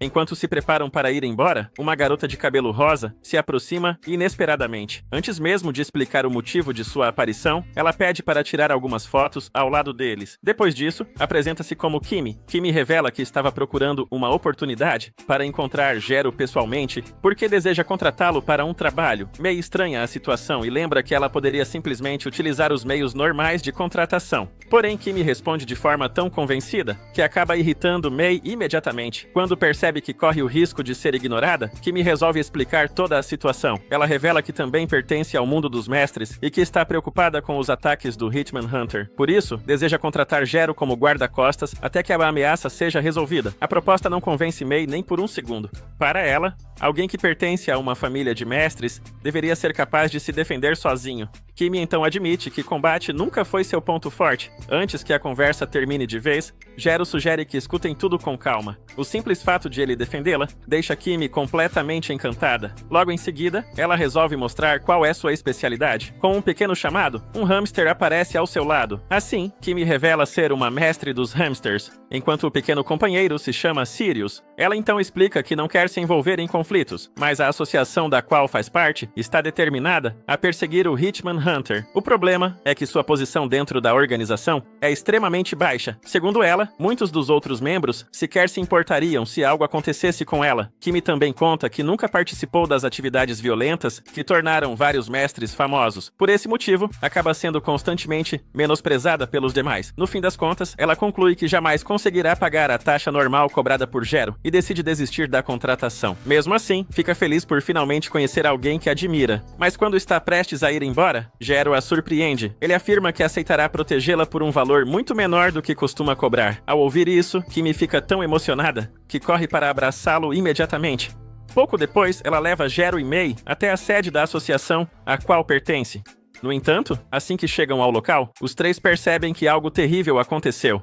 O prédio está completamente silencioso, e os membros da associação já não respondem a ninguém. Enquanto tentam entender a situação, um homem de cabelos brancos chama a atenção deles ao permanecer parado em um dos cantos do local. Inicialmente, eles acreditam que seja apenas mais um integrante da associação. Porém, Kimi afirma que nunca viu aquele homem antes. No instante seguinte, o desconhecido dispara para frente numa velocidade impressionante. Jero mal consegue reagir quando é atingido por um golpe direto e o atacante recua imediatamente. Sem demonstrar qualquer hesitação, o homem revela que já sabe exatamente quem está diante dele, o lendário mestre dos venenos, e para sua satisfação, encontrou seu próximo alvo muito antes do esperado. Ao perceber o perigo, Jero ordena que Mei e Kimi deixem o local imediatamente. As duas finalmente entendem a gravidade da situação e fogem dali enquanto a batalha está prestes a começar. Diante do inimigo mais perigoso que já enfrentou até então, Jero percebe que não poderá cometer nenhum erro. Assim que Mei e Kimi deixam o local, Jero avalia rapidamente sua situação. Embora tenha evitado algo mais grave por muito pouco, o golpe recebido reduziu bastante sua capacidade de combate. Sem perder tempo, o misterioso atacante volta à ofensiva. Com apenas uma pequena lâmina, ele desfere um ataque tão poderoso que Jero percebe imediatamente que está diante de um adversário fora do comum. Entendendo que prolongar aquela luta seria extremamente perigoso, Jero decide usar seus venenos de fortalecimento. A substância aumenta drasticamente sua velocidade, força e percepção, permitindo que ele finalmente acompanhe os movimentos do inimigo. Com o aumento de poder, Jero parte para o contra-ataque e consegue lançar uma sequência de golpes que arremessa o adversário para longe. Por um instante, parece que aquilo resolverá o problema, mas a fumaça se dissipa e o homem surge completamente ileso. Como se isso não bastasse, ele ainda atende uma ligação no meio da batalha, demonstrando uma tranquilidade absurda diante de alguém considerado um dos mestres mais perigosos do mundo. O confronto recomeça imediatamente. Usando toda a sua força física, o caçador pressiona Jero sem dar qualquer espaço para recuperação. Mesmo utilizando diferentes venenos e estratégias, Jero continua incapaz de acompanhar totalmente seus movimentos. Após observar sua força monstruosa, Jero chega a acreditar que ele pertence a alguma linhagem poderosa. Porém, o homem responde que nasceu em uma família completamente comum. Essa resposta deixa Jero chocado. Naquele momento, ele entende que está enfrentando alguém que ultrapassou naturalmente os limites das grandes famílias de mestres. Sem alternativas, Jero aposta tudo em uma última tentativa e força ainda mais seu corpo com uma nova dose de aprimoramento. O problema é que o esforço excede seus limites físicos. Seu corpo finalmente cede. Caído no chão, ele vê o inimigo se aproximar lentamente. Mesmo nessa situação, sua principal preocupação não é consigo mesmo. Jero apenas pede que Mei e Kimi não sejam envolvidas. O pedido faz o homem parar por alguns segundos. Nesse exato instante, Kimi retorna ao local. Recusando-se a abandonar alguém que decidiu protegê-la, ela enfrenta o medo e declara que não ficará observando enquanto Jero é derrotado. Em seguida, explica que ele é diferente de muitos mestres que conheceu, lembrando que ele aceitou ajudá-la, mesmo quando ela não tinha condições de pagar pelo serviço. Determinada a fazer alguma coisa, Kimi ativa sua técnica especial relacionada aos hamsters. O resultado, porém, deixa todos sem reação. Até mesmo o próprio adversário fica confuso diante da habilidade apresentada. Mas algo inesperado acontece logo depois. Em vez de continuar atacando, o homem pega Jero e revela que pretende levá-lo para receber tratamento. A mudança repentina deixa todos perplexos. Quando questionado, ele explica que não tem interesse em eliminar pessoas inocentes. Após observar as atitudes de Jero, conclui que ele não se encaixa no tipo de alvo que costuma perseguir. Pouco depois, apresenta seu nome. Ele é Nakagawa. Nakagawa revela que seu verdadeiro objetivo é impedir os planos do Clã das Feras, uma organização que estaria preparando algo capaz de colocar inúmeras pessoas em risco. Mei questiona por que outros mestres também foram derrotados ao longo de sua caçada. Nakagawa responde que eles apenas acabaram entrando em seu caminho durante a investigação. Segundo ele, seu sonho é simples: viver tranquilamente ao lado da mulher que ama em um mundo livre de pessoas perigosas. Mesmo considerando a ideia extrema, Jero admite que alguém com um poder tão absurdo talvez realmente consiga alcançar seus objetivos. Ao perceber que Nakagawa pretende poupá-los, Kimi comemora aliviada, mas sua alegria dura pouco. De repente, ela desmaia sem qualquer aviso. Jero, Mei e Nakagawa correm para ajudá-la, e logo percebem algo estranho. O acessório que Kimi usa no pescoço começa a se transformar em uma criatura viva, semelhante a uma serpente. Antes que consigam agir, um morcego aparece e passa a falar diretamente com eles. A criatura explica que aquele dispositivo foi ativado e que qualquer tentativa de removê-lo à força colocará Kimi em grande perigo. O objeto, conhecido como Bond Constrictor, foi criado especificamente para drenar a energia vital de seu hospedeiro. Segundo o morcego, Kimi possui apenas 3 dias antes que a situação se torne irreversível. Indignado, Gero exige respostas. Então o mensageiro revela o verdadeiro objetivo. Por trás de tudo aquilo, Kimi está sendo usada como isca. Se quiserem salvá-la, Gero e Nakagawa terão de seguir até o território controlado pelo Clã das Feras, um lugar conhecido como Reino Animal Dogo. Com essa ameaça lançada diante deles, uma nova e perigosa missão finalmente começa. Para salvar Kimi, o grupo segue rumo ao território do Clã das Bestas, localizado dentro do Reino Animal Dogo. Durante a viagem de lancha, Gero fica surpreso ao descobrir que Mei possui licença de navegação de primeira classe. Com toda a naturalidade do mundo, ela explica que conseguiu essa qualificação graças aos muitos homens ricos que enganou no passado, deixando o assunto ainda mais estranho do que deveria. Enquanto avançam pelo mar, Gero percebe que a serpente presa ao pescoço de Kimi parece mais tranquila do que antes. Mesmo assim, ninguém sabe como removê-la. Por causa disso, ele acredita que precisará arrancar respostas diretamente dos responsáveis pelo Clã das Bestas. À medida que se aproximam da ilha, Kimi finalmente cria coragem para falar. Ela agradece por tudo o que Gero fez até aquele momento, mas pede que ele volte atrás. Na visão dela, o convite para encontrarem o Clã das Bestas é claramente uma armadilha, e ela não quer que mais ninguém se coloque em perigo por sua causa. Gero, porém, não demonstra a menor intenção de recuar. Ele lembra que prometeu protegê-la e afirma que pretende ajudá-la a se libertar daquela situação, custe o que custar. Pete também entra na conversa e diz que não vê problema algum em ajudar, principalmente se isso significar enfrentar adversários fortes. Ao ouvir aquelas palavras, Kimi não consegue conter a emoção e acaba chorando de felicidade. Pouco tempo depois, eles finalmente chegam à ilha. Gero pede para Mei permanecer em segurança enquanto resolve o problema relacionado ao Clã das Bestas. No entanto, antes que possam dar sequer alguns passos, uma criatura marinha gigantesca emerge da água e provoca uma confusão repentina. Ao mesmo tempo, uma enorme ave mergulha dos céus, captura Kimi e a leva para longe. Sem perder tempo, Gero ativa sua técnica de movimentação e dispara pela superfície do mar em perseguição. Enquanto isso, Pete protege Mei do ataque da criatura marinha e demonstra uma habilidade impressionante ao neutralizar a ameaça com extrema facilidade. Observando tudo de perto, Mei finalmente entende o que Gero queria dizer quando afirmou que havia alguém extremamente forte ao lado deles. Após uma perseguição intensa, Gero alcança o responsável pelo sequestro de Kimi. O homem se apresenta como Gota, um especialista em controlar aves. Sem demonstrar qualquer preocupação, ele revela que foi contratado para capturar Kimi apenas para atrair Gero para aquela ilha. Tentando aproveitar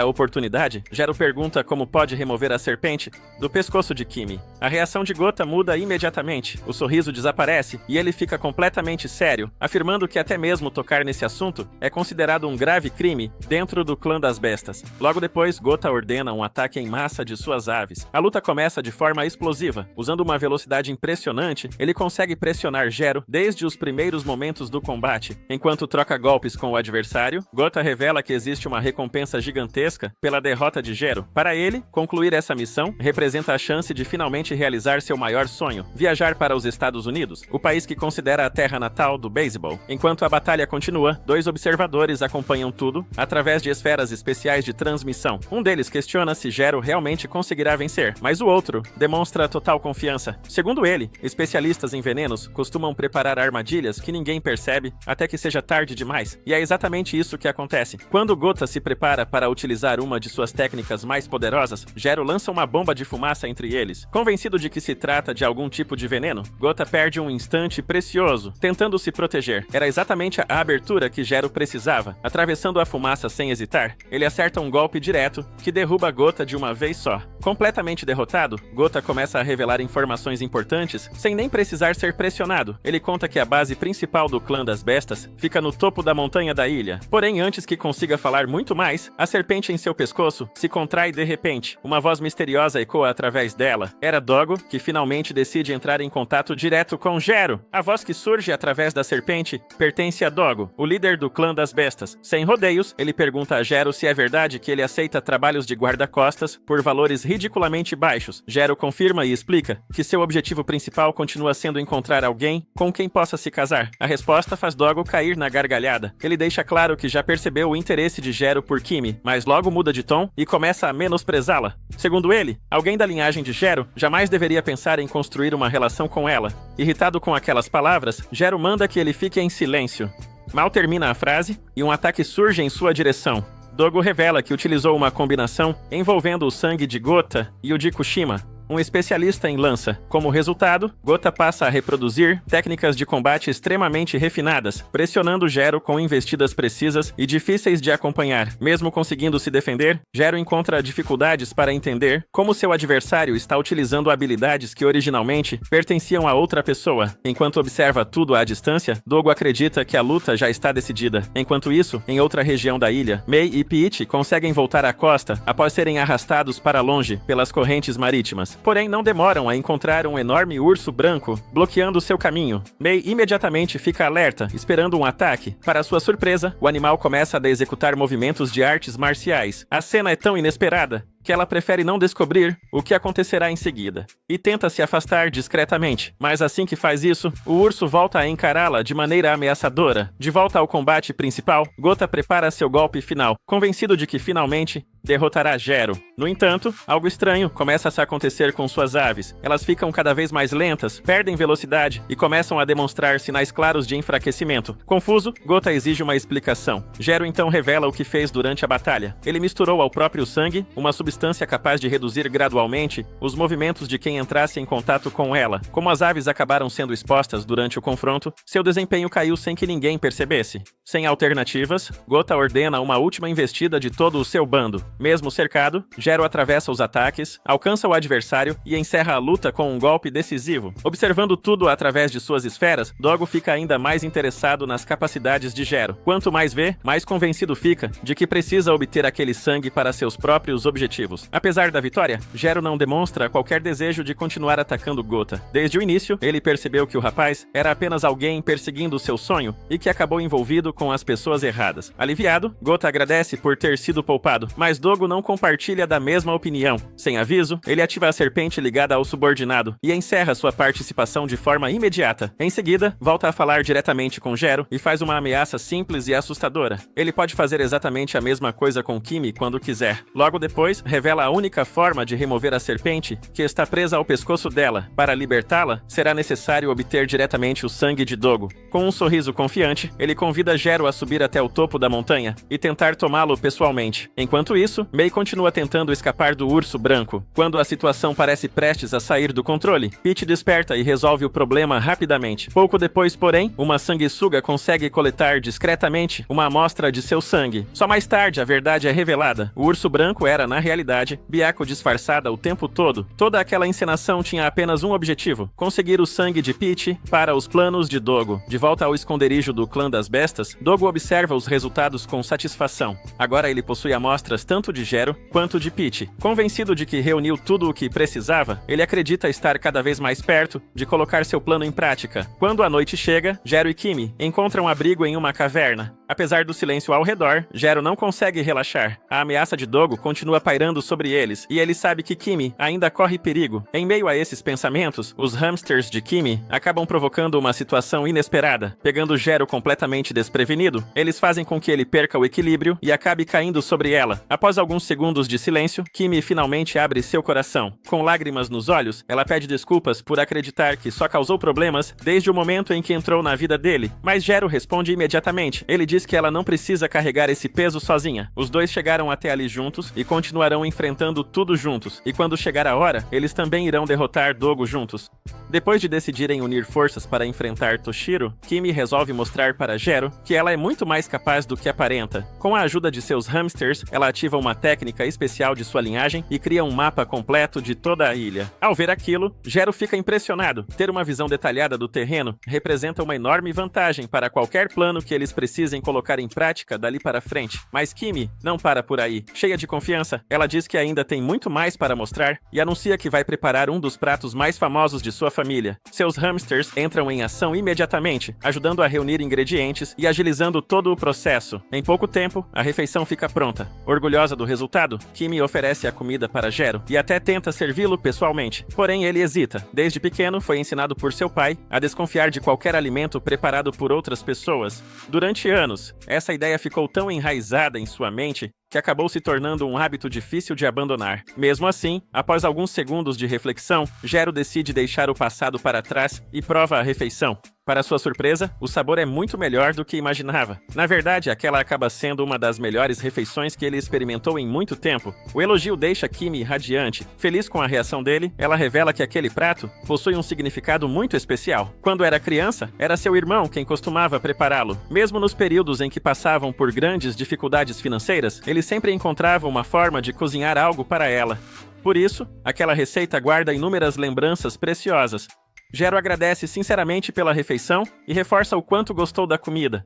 Com isso, os dois continuam conversando por mais algum tempo antes de finalmente decidirem descansar. Mais tarde naquela noite, porém, Jero percebe uma presença estranha se aproximando. Seu instinto imediatamente entra em alerta. Sem perder tempo, ele sai da caverna para investigar e acaba encontrando um mestre acompanhado por um enorme exército de koalas. O invasor demonstra total confiança, acreditando que conseguirá derrotar Jero sem qualquer dificuldade, mas a realidade se mostra completamente diferente. Assim que o confronto começa, Jero assume o controle da situação. Em poucos segundos, a batalha já está praticamente encerrada, deixando evidente a enorme diferença de habilidade entre os dois. Após eliminar a ameaça, Jero retorna para a caverna, esperando encontrar Kimi descansando onde a deixou. No entanto, ao entrar, ele encontra alguém completamente diferente ocupando aquele lugar. Era Toshiro. A simples presença dele faz o clima ficar pesado imediatamente. Sem esconder a preocupação, Jero exige saber onde Kimi está. Toshiro responde de forma tranquila, afirmando que já havia dado fim nela. Por alguns instantes, Jero fica sem reação. Então Toshiro começa a rir e revela que aquilo não passou de uma provocação. Kimi ainda está viva.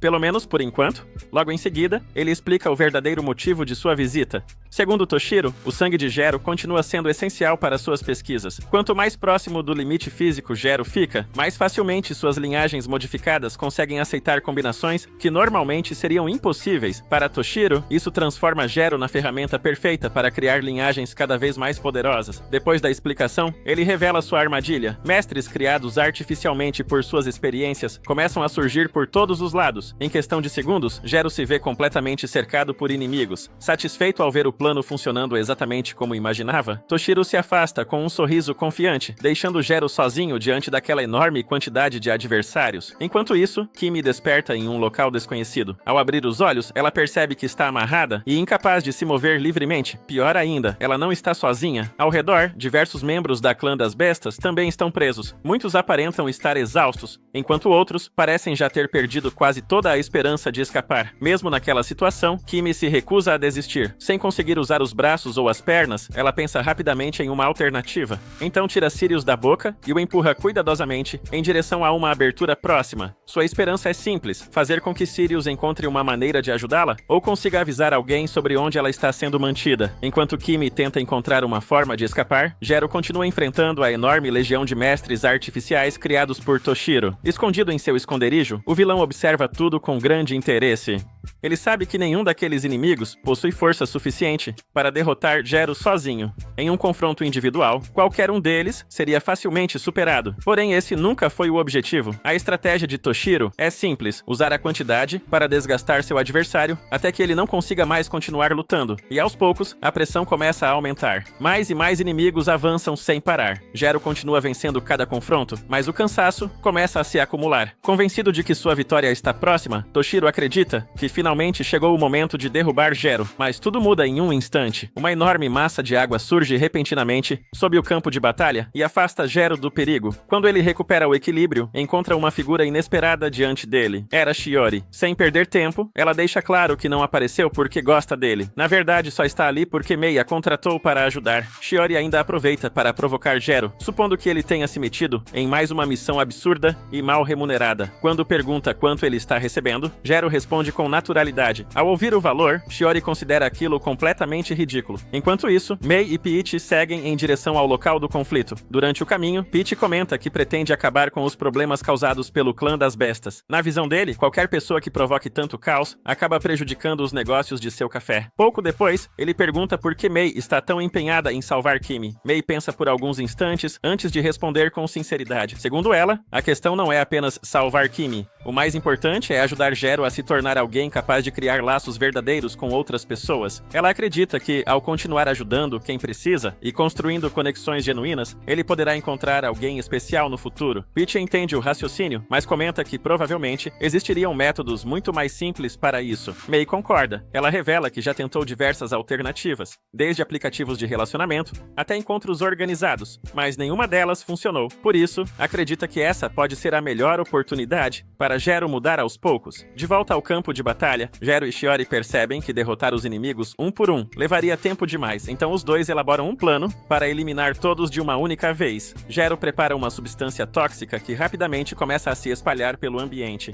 Ao perceberem o perigo, os mestres artificiais entram em pânico e tentam bloquear a respiração para se proteger. Era exatamente isso que Gero queria. Usando seu controle sobre a água, Shiori manipula a umidade do ar e faz a substância alcançar os inimigos, de uma forma que eles não conseguem impedir. Um após o outro, todos acabam derrotados. Pouco tempo depois, não resta mais nenhum adversário em pé. Aliviada, Shiori comenta que finalmente aquela confusão chegou ao fim. Mesmo assim, ela aproveita para chamar a atenção de Gero. Segundo ela, discutir o plano em voz alta na frente dos inimigos foi uma péssima ideia e ele deveria ser mais cuidadoso no futuro. Após dar o conselho, Shiori começa a ir embora. Antes que ela se afaste completamente, Gero a chama. Ela para por um instante e olha para trás. Então, de forma sincera, Gero agradece por ela ter aparecido para ajudá-lo. A honestidade em suas palavras pega Shiori de surpresa, embora ela tente não demonstrar. Ao mesmo tempo, a situação de Kimi se torna cada vez mais perigosa. Um colar em forma de serpente preso ao seu pescoço continua apertando lentamente, fazendo suas forças diminuírem cada vez mais.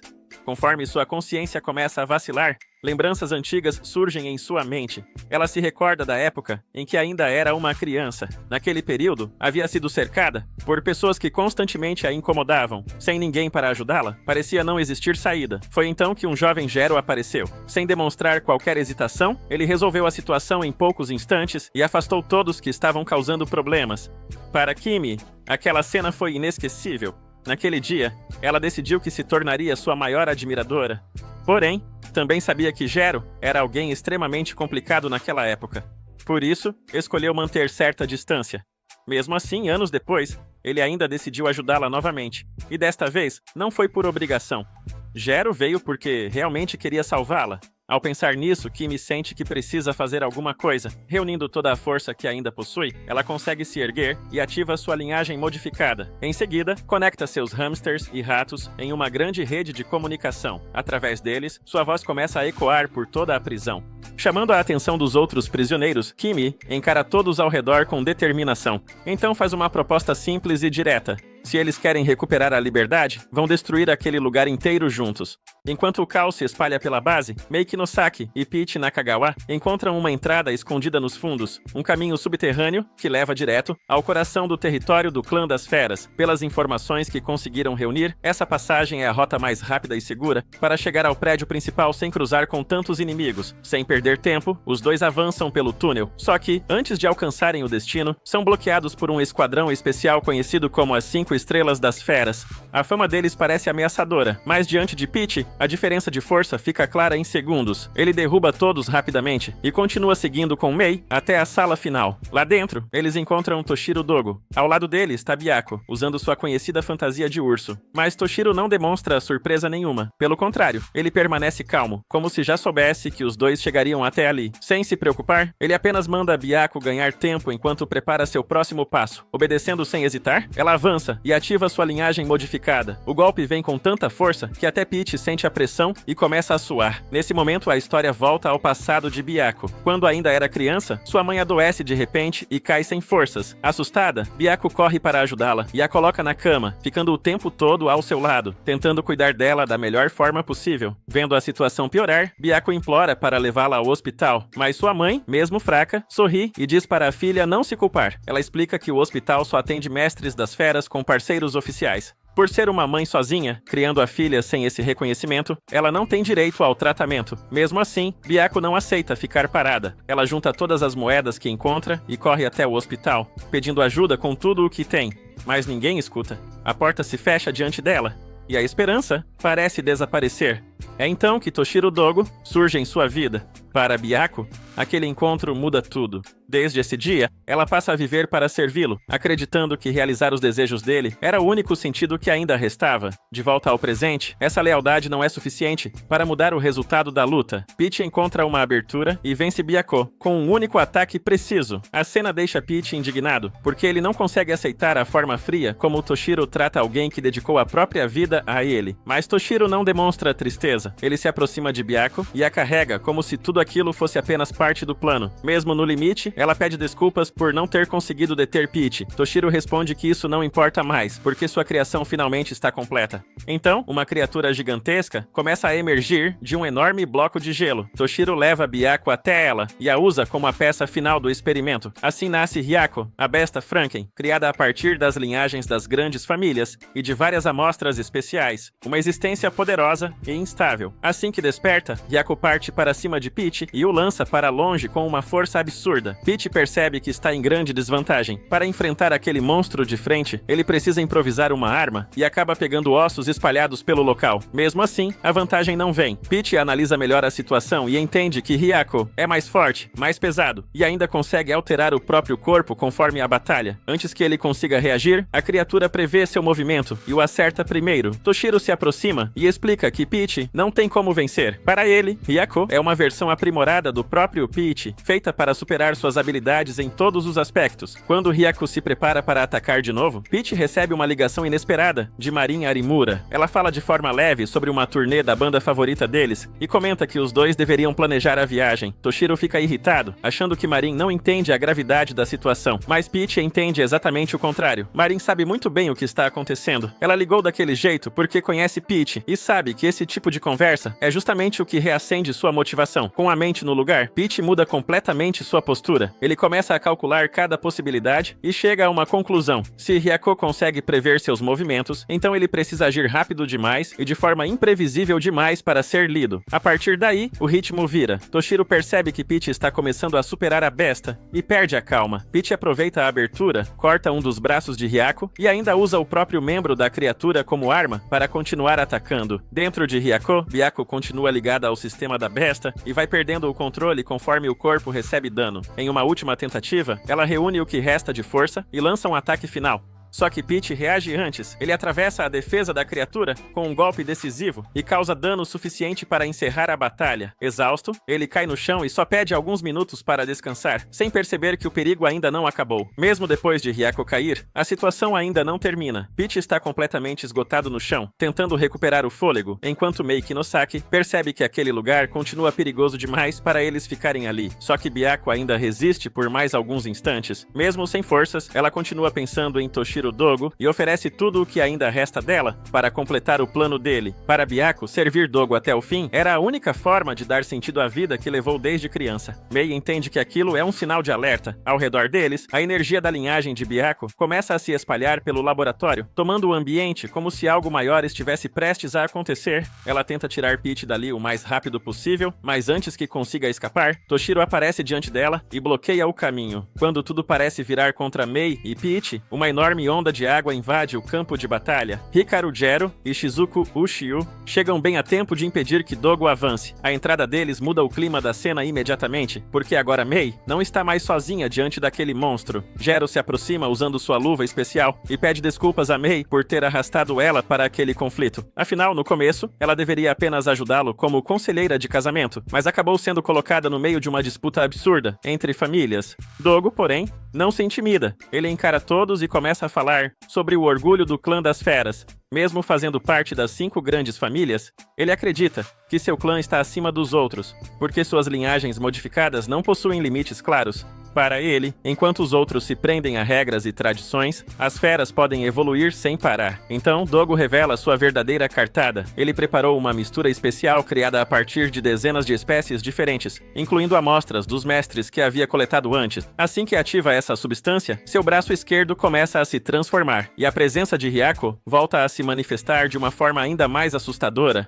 A pressão é imediata. Em poucos instantes, Gero, Shizuku e os outros são derrubados pela força esmagadora de Dogo. Mei permanece consciente, mas fica desesperada ao tentar acordar Gero e perceber que ele não responde. Dogo então volta sua atenção para ela. Com a mesma frieza de antes, ele diz para Mei ficar quieta, como se aquilo fosse tornar tudo mais simples. A diferença entre eles parece absurda, e por um momento, o campo inteiro fica tomado pela sensação de derrota. Enquanto isso, na área onde Kimi Arashiyama e os outros estão presos, ela tenta convencer todo mundo a reagir, mas os demais já perderam a esperança. Para eles, mesmo que consigam sair daquele lugar, enfrentar Dogo seria impossível. A situação de Kimi também piora. A pressão ao redor de seu pescoço aumenta, e ela sente a dor crescer, enquanto os outros insistem para que ela aceite que não há saída. Mesmo assim, Kimi não se entrega. Ela continua lutando contra o medo, procurando uma forma de agir. De volta ao campo de batalha, Mei vê algo inesperado.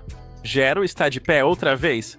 Só que, ao olhar melhor, ela entende o motivo. Ele tomou a 3ª dose de sua toxina, o Toxin Triple, algo extremamente perigoso para o próprio corpo. Mei lembra que uma 3ª dose deveria ser impossível de suportar. Pela expressão de Gero, parece que ele está se mantendo em pé apenas pela força de vontade. Mesmo assim, ele não recua. Dogo percebe a mudança e parte para acabar com a luta antes que Gero consiga reagir, mas no último instante, Gero desvia e surge atrás dele. Pela primeira vez, Dogo fica realmente surpreso. Aquilo não deveria acontecer. Gero não deveria conseguir se mover daquele jeito depois de usar uma dose tão arriscada. Tentando recuperar o controle da situação, Dogo ativa ainda mais habilidades de outras espécies, preparando um ataque definitivo, antes que Gero desperte completamente. Só que, quando ele avança, algo muda no ar, a presença de Gero se torna diferente, pesada e imprevisível. Dogo para por um instante, tomado pelo choque, percebendo que talvez tenha provocado alguém muito mais perigoso do que imaginava. E é nesse ponto que o episódio 11 termina, deixando a luta final pronta para explodir no próximo confronto.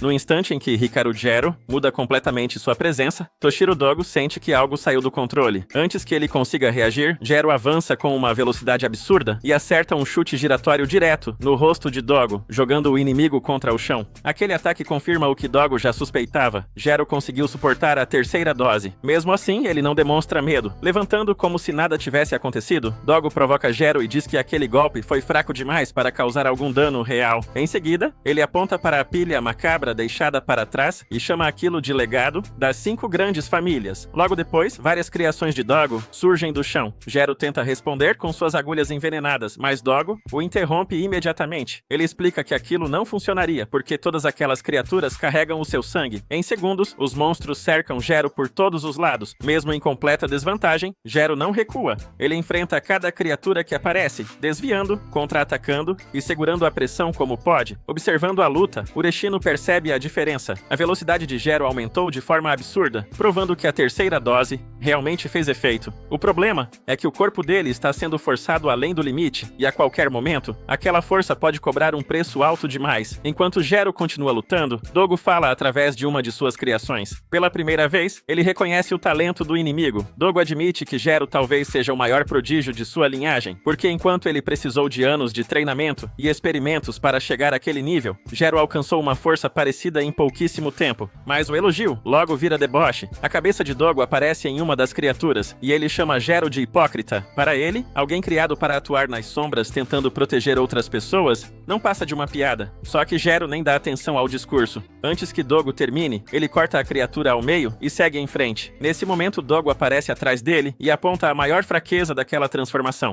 A 3ª dose está destruindo o corpo de Gero por dentro. Ele não vai conseguir manter aquele ritmo por muito tempo. Para Dogo, quando 2 especialistas chegam ao limite, talento e técnica deixam de ser suficientes. O que decide a luta é quem possui a intenção mais forte de esmagar o outro. Então Dogo revela sua arma secreta, usando uma versão versão modificada da técnica de sangue do clã das feras, ele libera a investida das 100 feras. A energia de 93 animais surge de uma só vez, formando uma onda monstruosa, que avança contra Gero. Dogo acredita que aquilo será o fim da batalha, mas algo impossível acontece. A investida atravessa Gero sem acertá-lo. Calmo, Gero diz que perdeu aquele instinto destrutivo há muito tempo. Agora, tudo o que ele deseja é voltar a sentir felicidade. Dogo fica sem reação. Até entender a verdade, Gero não está atravessando os ataques. Ele está desviando de cada golpe no último instante possível. Dogo não consegue compreender de onde vem tanta força. Então Gero continua. Ele diz que o tempo ao lado de Mei Kinosaki ensinou algo importante. Se ele quiser encontrar felicidade de verdade, precisa ajudar outras pessoas. Enquanto fala, marcas azuladas começam a se espalhar por suas mãos e por parte do rosto. Sentindo o perigo, Dogo recua sua investida. Nesse instante, a história volta para a infância de Gero. Quando ele era pequeno, seu pai explicou o funcionamento do Kodoku corporal. Os venenos dentro do corpo de Gero continuariam devorando uns aos outros com o passar do tempo, ficando cada vez mais concentrados e refinados. Quando dominada por completo, essa técnica poderia criar uma toxina sem antídoto, capaz de destruir tudo o que tocasse. De volta ao presente, Gero finalmente libera essa técnica escondida de sangue venenoso.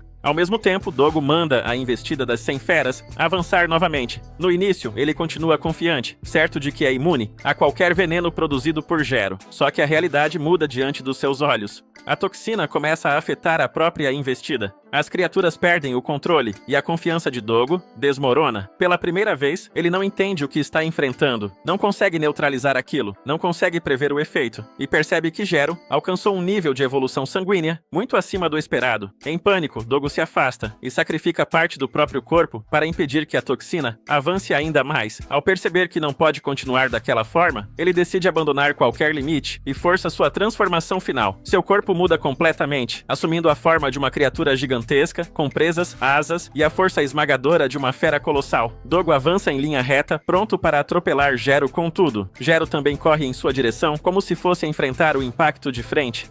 Mas no último segundo, ele muda o movimento. Gero salta por cima de Dogo, aparece atrás dele e acerta suas costas, liberando sua toxina diretamente no corpo do inimigo. O golpe de Hikaru Gero não atinge apenas o corpo de Toshiro Dogo. A toxina invade algo muito mais profundo, prendendo sua consciência em um vazio sem fim, como se a própria mente dele começasse a se desfazer por dentro. Dogo entende que foi atingido por uma técnica sem resposta. Mesmo assim, antes de cair de vez, ele tenta uma última ação desesperada. Em vez de continuar enfrentando Gero, ele mira em Mei Kinosaki e avança contra ela, tentando atingi-la antes que seu corpo pare completamente. Mas no instante em que chega perto, Dogo trava. Ele fica imóvel no meio do movimento, sem conseguir mover um único músculo. É nesse momento que Kimie, Arashiyama e os outros membros do clã das feras aparecem, finalmente livres da prisão. Ao ver Kimie, Dogo entende que aquilo só pode ter sido causado por um de seus hamsters, interferindo no controle do corpo dele. A cena então mostra o que aconteceu pouco antes, quando Kimi e os outros ainda estavam presos.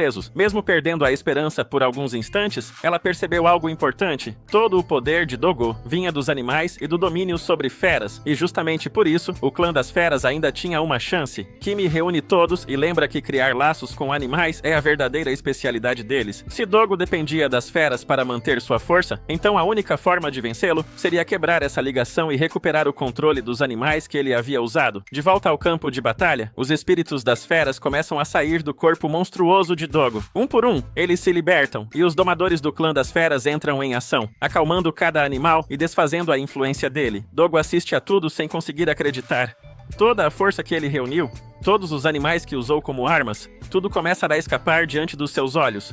Então Gero aparece atrás dele e diz, com calma, que aquela nunca foi uma luta individual. Desde o começo, Dogo estava enfrentando o clã das feras inteiro. Ao ouvir isso, Dogo perde a razão e tenta avançar uma última vez, recusando aceitar a derrota, mas Gero se move primeiro e acerta o golpe final, encerrando a batalha de uma vez.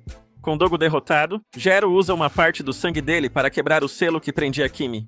Assim que ela é libertada, todos comemoram, sem perceber que um pequeno morcego desce lentamente sobre o peito de Dogo. A presença daquele morcego revela uma lembrança antiga. Quando Dogo era criança, durante o ritual do clã das feras, cada membro recebia um animal que seria seu parceiro por toda a vida. Ele estava confiante, esperando receber uma fera poderosa, como um leão ou um tigre. Mas, para sua frustração, o líder do clã entregou a ele um morcego. Naquele clã, morcegos eram vistos como animais fracos e sem prestígio. Para Dogo, aquilo aquilo foi uma humilhação. Ele se convenceu de que o líder tinha medo do seu potencial, e por isso, havia dado a ele um parceiro inferior de propósito. A partir daquele momento, sua obsessão por poder começou a dominar tudo. De volta ao presente, Dogo acorda e vê Gero diante dele. Confuso por ainda estar vivo, ele escuta até a explicação. O Kodoku corporal de Gero é uma extensão da sua vontade. Dogo só resistiu porque Gero nunca desejou eliminá-lo de verdade. O que ele queria era proteger Kimi e permitir que todos seguissem em frente. Mesmo enfraquecido, Dogo ri e debocha dos ideais de Gero até o fim. Então Peach Nakagawa se aproxima e pergunta se ele ainda tem mais algum truque escondido. Antes que Dogo responda, Byaku surge de repente, agarra seu corpo e foge pela floresta em alta velocidade. Gero e os outros partem atrás deles e quase conseguem alcançar os dois, mas uma enorme raposa branca aparece no caminho e bloqueia a perseguição. Logo em seguida, uma jovem elegante caminha ao lado da fera. Ela se apresenta como a nova líder do clã das feras e também como irmã de Toshiro Dogo, Tonako Dogo. E é nesse ponto que o episódio termina, deixando claro que a queda de Dogo não encerrou todos os problemas do clã das feras. Tonako Dogo encara Hikaru Gero com uma calma assustadora e deixa claro que vai levar Toshiro com ela.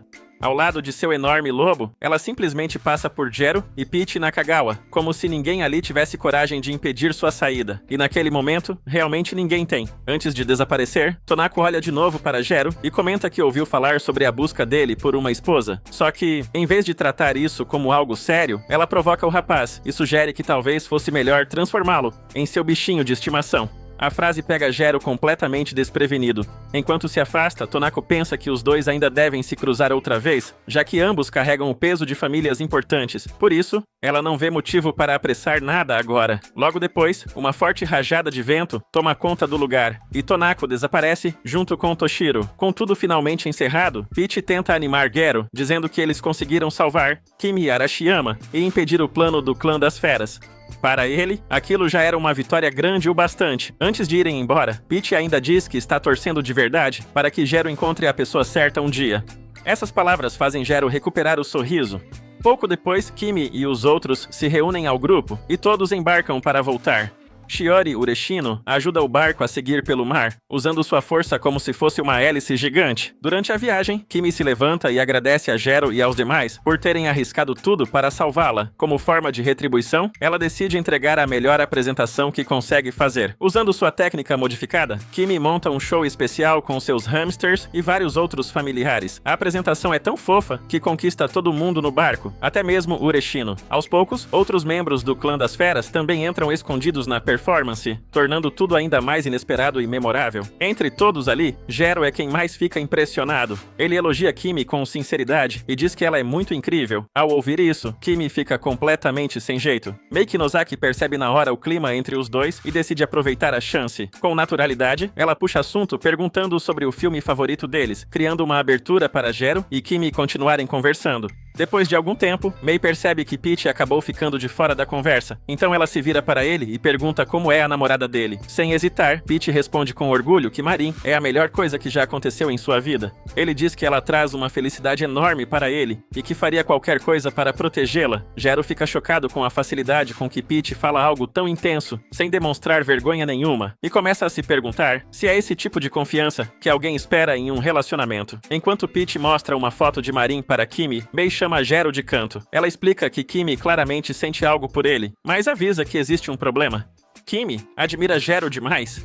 Isso significa que qualquer deslize pode quebrar a imagem que ela criou dele. Mesmo assim, Mei acredita que Gero amadureceu bastante depois de tudo que viveu, então pedir o contato de Kimi deveria ser algo simples para ele. Quando o barco está perto de chegar, Mei faz um sinal discreto, indicando que aquela é a hora perfeita. Gero reúne coragem, chama Kimi pelo nome e tenta falar. Só que, no instante decisivo, ele trava completamente. O nervosismo toma conta, e ele não consegue dizer mais nada. Mei percebe que talvez tenha contado sobre os sentimentos de Kimi cedo demais, e se prepara para salvar a situação, mas antes que ela consiga interferir, Kimi toma a iniciativa. Ela diz que tem algo importante para falar, e sem fugir mais, confessa que gosta de Jero. A revelação deixa todos no barco sem reação. Kimi admite que, quando soube que Jero estava procurando uma esposa, chegou a pensar que talvez tivesse uma chance, mas depois de refletir, percebeu que ainda não estava no nível que ela mesma queria alcançar. Mesmo que Jero a aceitasse daquele jeito, ela sente que acabaria dependendo dele para tudo, em vez de caminhar ao lado dele. Por isso, Kimi diz que quer passar os próximos anos se tornando alguém melhor. Ela quer deixar de ser um peso e se transformar em uma pessoa capaz de apoiar Jero de verdade. Então promete que, quando se tornar essa versão de si mesma, vai voltar e confessar seus sentimentos mais uma vez. Assim que termina de falar, Kimi percebe o quanto se abriu e fica completamente vermelha. Jero também cora, mas sorri e responde que vai esperar por ela com paciência. Depois disso, os dois trocam contato. Ao olhar para o celular, Jero percebe que agora tem oficialmente 4 amigos salvos. Observando tudo, Mei sorri em silêncio, acreditando que entre os dois, as coisas ainda podem dar muito certo. Quando o grupo finalmente chega à costa, Shiori Ureshino se vira para Hikaru Jero e lembra que ele ainda precisa acertar o pagamento antes do prazo acabar. O aviso vem em tom sério, deixando claro que, se ele atrasar, ela não pretende pegar leve. Depois disso, Ureshino vai embora sozinha, como se aquele assunto já estivesse resolvido. Só então todos percebem que Peach Nakagawa sumiu. Enquanto o grupo ainda tenta entender para onde ele foi, a cena mostra Nakagawa entrando em um carro ao lado de sua namorada, Marin. Ela pergunta como foi a missão, imaginando que tudo deve ter sido extremamente complicado. Nakagawa admite que foi uma situação difícil, mas diz que conseguiu superar melhor porque Jero e os outros estavam ao seu lado. Ao ouvir isso, Marin fica feliz, percebendo que ele finalmente encontrou bons amigos. Depois que Nakagawa parte com Marin, Meiki Nozaki pergunta a Kimi Arashiyama o que ela pretende fazer dali em diante. Kimi responde com animação que quer abrir sua própria agência de detetives. Jero e Mei ficam surpresos com a escolha e perguntam por que ela decidiu seguir justamente esse caminho. Kimi explica que sempre achou detetives incríveis, mas existe outro motivo por trás disso. No fundo, ela espera que essa profissão a ajude a encontrar seu irmão mais velho desaparecido. Quando Kimi vai embora, Jero começa a refletir sobre todas as mulheres que conheceu durante sua busca por uma esposa. Cada uma delas estava lutando pelos próprios sonhos, seguindo em frente com esforço e determinação. E ao perceber isso, Jero sente uma admiração verdadeira por todas elas. Ao mesmo tempo, entende que também precisa evoluir. Ele quer se tornar alguém mais confiante, mais interessante e mais digno de estar ao lado de uma pessoa assim. Mei entende exatamente o que ele está sentindo. Então avisa que, se Jero realmente está decidido a mudar, ela vai tornar o treinamento dele ainda mais intenso e colocá-lo na linha de uma vez por todas. A cena então muda para um porão escuro e isolado. Um homem se aproxima de seu aluno, Teruaki Jero, e pergunta o que ele achou do novo preparo venenoso, feito especialmente para ele. Teruaki responde com entusiasmo, dizendo que adorou, justamente porque a experiência quase passou do limite. Para ele, sobreviver a algo tão perigoso é o que torna tudo divertido.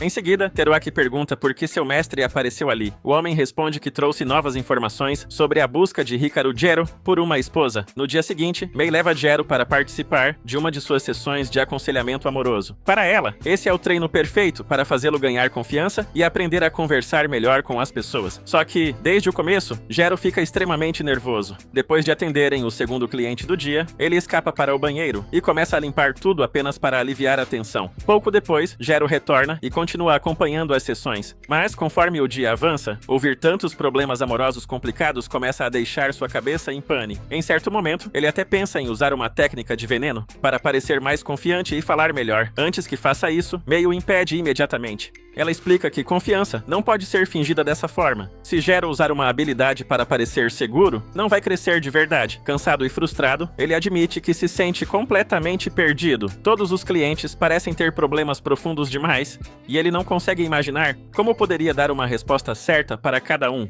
Mei sorri e diz que esse nunca foi o objetivo. Ela não esperava que Jero resolvesse a vida de ninguém. Queria apenas que ele entendesse como as pessoas levam o amor e os relacionamentos a sério. Para Mei, não existe uma resposta perfeita quando o assunto é amar alguém. O que realmente importa é o quanto a pessoa está disposta a se comprometer e continuar se esforçando. Então ela garante que, pelo que viu até agora, Jero já está caminhando na direção certa para encontrar o melhor casamento possível. Essas palavras dão a ele um novo impulso. Quando chega a última cliente do dia, Jero consegue encorajá-la com algumas palavras sinceras, e isso realmente melhora o ânimo dela. Mais tarde, Mei sugere que os dois comemorem indo comer sushi. Jero, porém, se desculpa e explica que já tem um compromisso que não pode cancelar. Antes de ir embora, ele se lembra de quando conheceu Mei e de como ela se tornou sua conselheira matrimonial. Com gratidão, Jero diz que eles passaram por muita coisa juntos e agradece por ela sempre ter ficado ao lado dele. Então abaixa a cabeça com respeito e pede que Mei continue guiando sua busca pela esposa ideal. Mei apenas levanta o polegar e responde com confiança que ele não precisa se preocupar, porque ela vai ajudá-lo a encontrar a melhor esposa possível.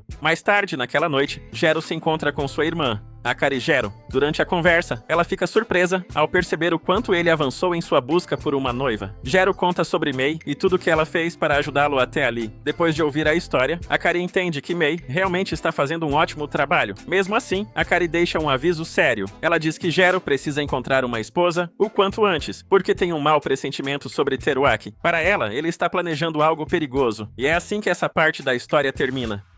Pessoal, muitos dos nossos vídeos teve a monetização cortada, e isso prejudica muito o canal, além de ter dado muitos direitos autorais. Mais paciência, né? Então, se puderem ajudar com seu gostei, ou hype, ou valeu demais, ou um simples comentário de apoio, ajudaria muito o titio. Até a próxima!